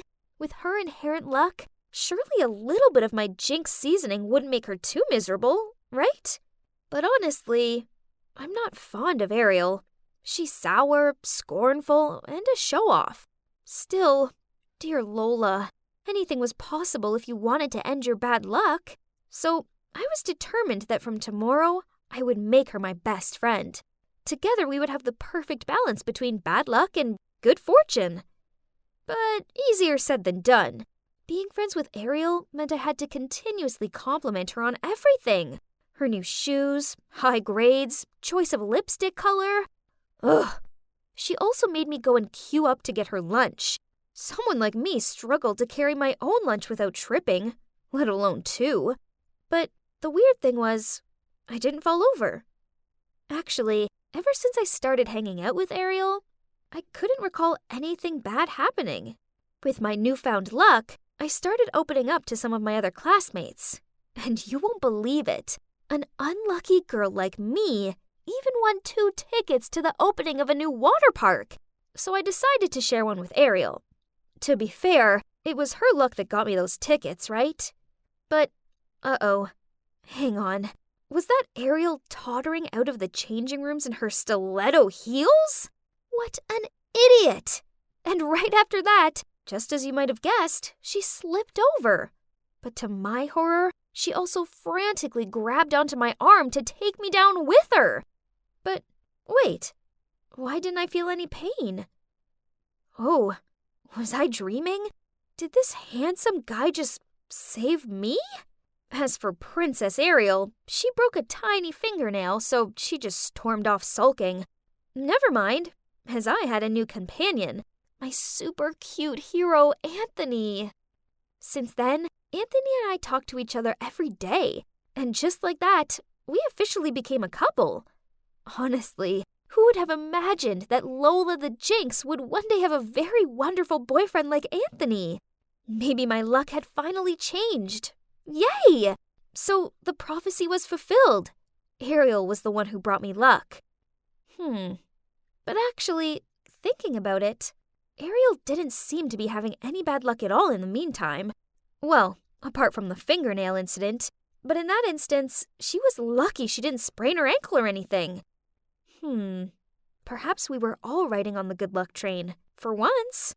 But there's still one thing I can't understand. Honey, why were you so late today?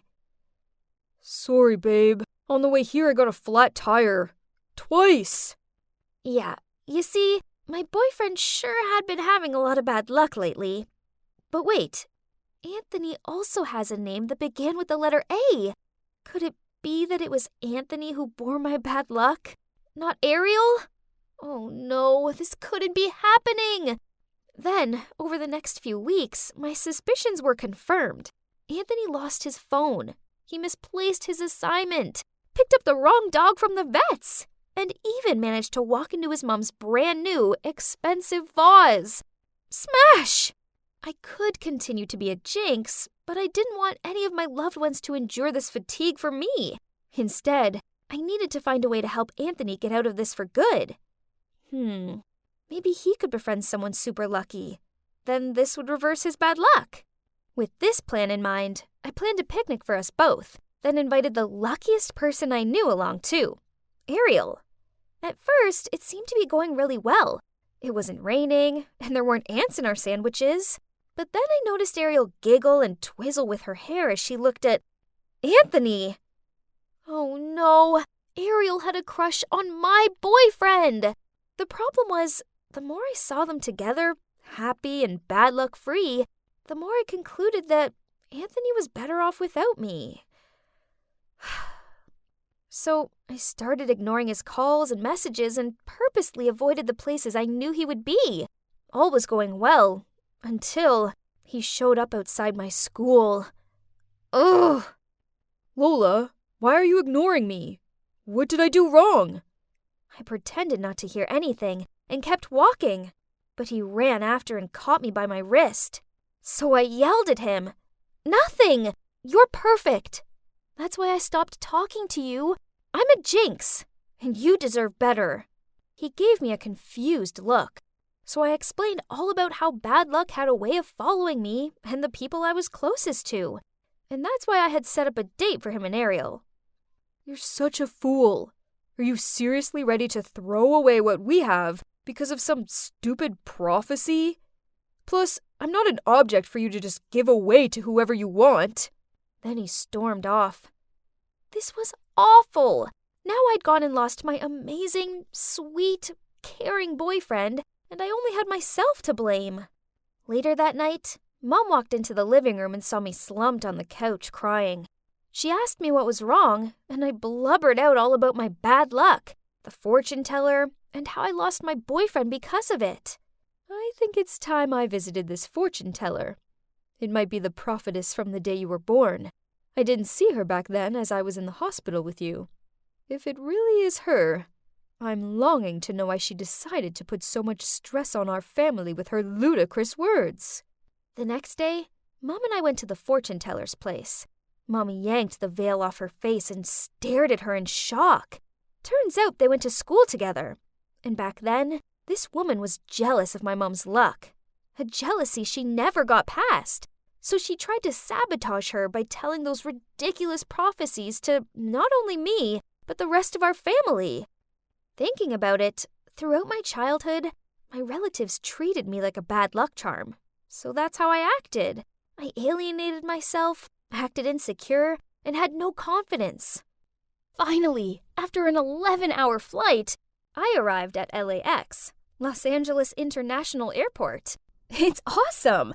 I can't wait to see my mom. You see, my dad's French and my mom's American. We used to all live together in France, but then they split up and Mom moved back here. Of course, I've talked to her on FaceTime and stuff, but this will be the first time I've properly seen her in 5 years. I haven't visited before because Mom's a super successful businesswoman and she works really hard. That meant she wouldn't have the time to provide me with the attention I needed. But now that I'm 16 and I can look after myself, I'm finally able to visit. So, thanks to my dad and stepmom for my plane ticket birthday present, I'm now in sunny LA for a whole month. Not only do I get to spend time with Mom, but I also get to chill out in her enormous villa. Ah, bliss. But first, let's get all my luggage, then find a taxi to my mom's. Yeah, unfortunately, she couldn't come to pick me up since she had some work to do. But no problem. I can handle this myself. Okay, maybe I spoke too soon. It's been half an hour and my luggage was nowhere to be seen. Then, this handsome guy approached me and said, "Hey, looks like your luggage has gone AWOL. Do you need any help?" Cute and helpful. I could totally get used to US guys. I showed him my ticket, and turns out I was waiting at the wrong carousel. Oops. After guiding me to the correct one, this guy, whose name I found out was Zach, even pulled my luggage down for me.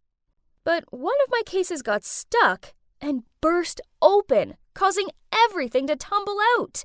"Girl, it's not your lucky day, is it?" He burst out laughing. Oh well, at least it wasn't all bad. I mean, a cute guy had rescued me, right? He helped me pick up my things, then he offered to drive me to my mom's house. After some 30 minutes, he began to slow down. I looked out the window and, oh my God! This is the chicest villa ever. The pool, the tennis court, the palm trees. It was exactly like a movie star home. I was gawping at the villa when suddenly I heard a car engine sound. Startled, I turned around to see Zach zooming away. "My suitcases!" I yelled. Ugh, my laptop and iPad were in there too. Oh God, why is this happening to me? And on my very first day in the US? At least I still had my phone and passport with me. Phew. So I called my mom. Needless to say, I was a distraught mess when she arrived. Who'd have thought that such a kind-looking guy would turn out to be a thief? Anyways, my mom could buy me new clothes and things, and I could still have an amazing time in her villa, right? Mom led me to my room and told me to get some rest. After that disaster, I was dead exhausted, so I quickly fell asleep on the comfiest bed ever. When I awoke, it was dark outside. I realized I hadn't eaten anything since the flight, so I went downstairs and checked the fridge and cupboards. Huh? They were all empty. I was still digging around in the kitchen when my mom returned with some burgers. "Sweetie, I only got back from my business trip yesterday, so I haven't had time to go to the grocery store. Let's just eat fast food today, okay?" I didn't mind, as it was awesome to have dinner with my mom again after such a long time. I took a look around the room. There was barely any furniture here. My mom said that's minimalism, a trendy lifestyle in LA nowadays. Less is more. How cool is that? The next morning we went out, but what's with that old rusty car? Seeing my confused look, she quickly explained that this was only temporary as her car was being serviced. But then Mom couldn't get the garage door to open. Turns out, normally she had her own chauffeur, but since I've traveled thousands of miles to visit her, she wanted to drive herself. Aw, how sweet. In the following days, my mom and I enjoyed ourselves in LA. Sunbathing by the pool, spa days, shopping. This is definitely the best vacation of my life. At least until that morning, I was awoken by a loud quarrel. Looking down from the stairs, I saw Mom in the living room with a strange woman. She was pointing at the couch. Geez, that's where I spilled soy sauce yesterday while eating sushi. Then Mom appeared and sounded flustered. She told me to quickly pack my things as we were leaving. Mom, is there something wrong? Oh, nothing, sweetie. It's just that the couch is dirty, so let's just get someone in to clean the entire villa. Wow, Mom would deep clean the whole house just because of a soy sauce stain? How rich is she? So, where will we stay this time? A luxurious 5-star hotel? Or a magnificent mansion in Beverly Hills? But then the car came to a stop in front of some shabby apartment building. Huh? This couldn't be right. Mom told me this was her friend's spare apartment, so we would stay here a few days for convenience. Elena, it's probably best if you stay away from the people in this area. They don't have the same lifestyle as us. You know what I mean. Ugh. Yeah, this place was the opposite of the villa. Cramped room, hard bed, and the bathroom didn't even have a bathtub. Since moving here, Mom didn't take me out anymore. In the evenings, she dressed up all elegantly and went out to her fancy work meetings. On one such evening, I was sitting alone watching YouTube, munching on French fries for the 5th time this week, when there was a knock on the door. I opened it, and standing there was a scruffy guy, claiming to be Frankie, the landlord's son. I told him there must be a mistake, as we were only here for a few days. Then I went to close the door, but he blocked it with his foot. Miss Anita has rented this apartment for 2 years. What do you mean a few days? I just saw her take a cab at the front door. Don't lie to me. No, my mom is a successful businesswoman who has a villa in Brentwood Park. Then you must have mistaken your mom for someone else. In short, remind your businesswoman mom to pay the rent. Then he sneered and walked away. How dare he say that? And why did I keep on running into jerks? Ugh! When Mom returned, I told her what had happened. I thought she'd find it funny or something, but nope. Instead, she got really mad. You shouldn't have opened the door to him. I told you not to socialize with the people here. Okay, hearing made-up lies about yourself like that must suck, but did she have to be so furious about it? The next morning, I was drinking tea on the balcony when suddenly I saw a familiar face passing by down the street. My God, it was the jerk from the airport, Zach! That thief! I shouted, rushing down, but when I got there, he disappeared. I was still exasperated when a voice came from behind. What on earth are you doing screaming this early in the morning? I turned around to see Frankie leaning against the wall with his arms folded. None of your business, swindler. Huh? Swindler? What do you mean? Quit lying. I already told my mom all about you trying to con money out of me. Is that so? So, you think I'm the liar? Before I could answer that provoking question, I heard my mom's voice calling down from the balcony. Hey, rich girl, if you want a reality check, I suggest you come meet me tonight, and we'll go follow your mom. Mom appeared and, frowning, asked me why I was talking to Frankie. I blurted out something about asking for directions, then quickly entered the room and closed the door. Frankie was clearly a thieving, lying jerk, right? But then, why were his words lingering in my mind? I had noticed a few strange things, such as when we were at the villa, I asked Mom where the cutlery was, but she couldn't remember. But then in this apartment, she immediately got it. Plus, why was there a photo of her in the bedroom when this was her friend's place? That night, when Mom was getting ready to go out again, I spotted her necklace. Only, it was actually my necklace. The one that had been stolen along with the rest of my stuff. My dad got that necklace custom-made just for me, so it was a one-of-a-kind, but why did Mom have it? I complimented her on it and asked her where she'd got it from. Blushing, she excitedly told me that this rich man she'd just started dating had bought it for her. Then she said he was taking her for dinner tonight. I forced a smile, but my head was filled with questions. Who really was Mom? I secretly followed my mom down the street. Suddenly, a hand patted my shoulder. Let's go. I turned around and it was Frankie. Without saying anything, I nodded and quickly got into his car, and we followed Mom's taxi. Hold on. Isn't that the villa we stayed in before? After a while, a luxury car arrived, taking my mom to a nearby expensive restaurant. We peered through the glass wall. There she was. My mom was sitting there, smiling and talking with some man in a suit. Was she pretending to live in that villa to trick that man? Was my mom a gold digger? I couldn't watch any more of this, so I pulled on Frankie's arm. But weirdly, he seemed to be as shocked as I was. Wasn't this your idea? So why the pale face? He just shook his head and took me home.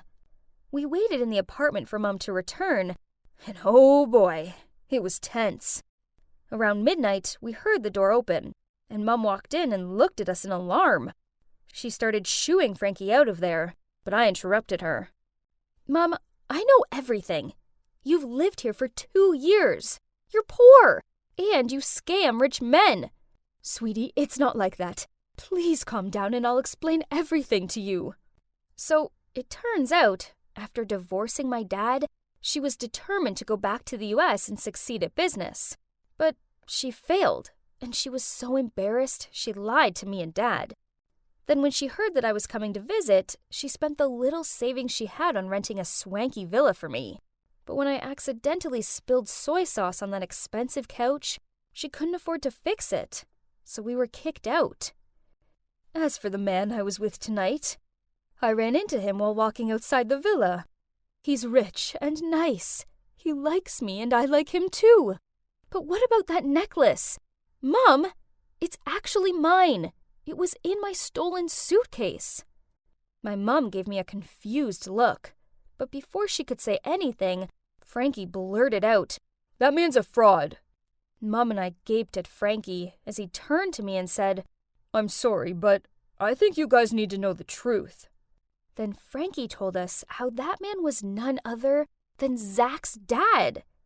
After taking me back to the villa, Zach figured my mom was rich, so he persuaded his dad to come and flirt with her. But how did you dig up the dirt on these guys? Because I know Zach. When I saw Lana chasing him, I knew he'd stolen from her. But he's my friend. Great! So you've both been lying to me! Then I rushed into my room, locked the door, and burst into tears. The next morning, Mom knocked on my door, but I ignored her. Lana, I get that you're upset with me, but I've left a sandwich here, so please at least eat something. I'm really sorry. Just wanted to be the perfect mother for you. Her words caused me to sob all over again. But I can say, from the bottom of my heart, I feel sorry for her. After that, I opened the door and hugged her tightly, and then we both blubbered into each other's arms. I'm leaving LA today, with Mom. She's moving back to France with me, where she can start afresh. While I was dragging my suitcase to the taxi, Frankie appeared and apologized to me. I just shrugged and told him it didn't matter anymore. I mean, at least he came clean in the end and saved my mom from that swindler. Hey, rich girl. Good luck. And, feel free to keep in touch. So, what now? Well, Mom is settling back into French life. She has a new job and a chic apartment. I go and stay with her each weekend, and it's good to finally spend time with the real her. As for Frankie, well, we send each other lots of Snapchats. So, okay, maybe I kinda like him. I'm planning to visit him in the summer. Hopefully my next trip to the US won't be as crazy as my last one.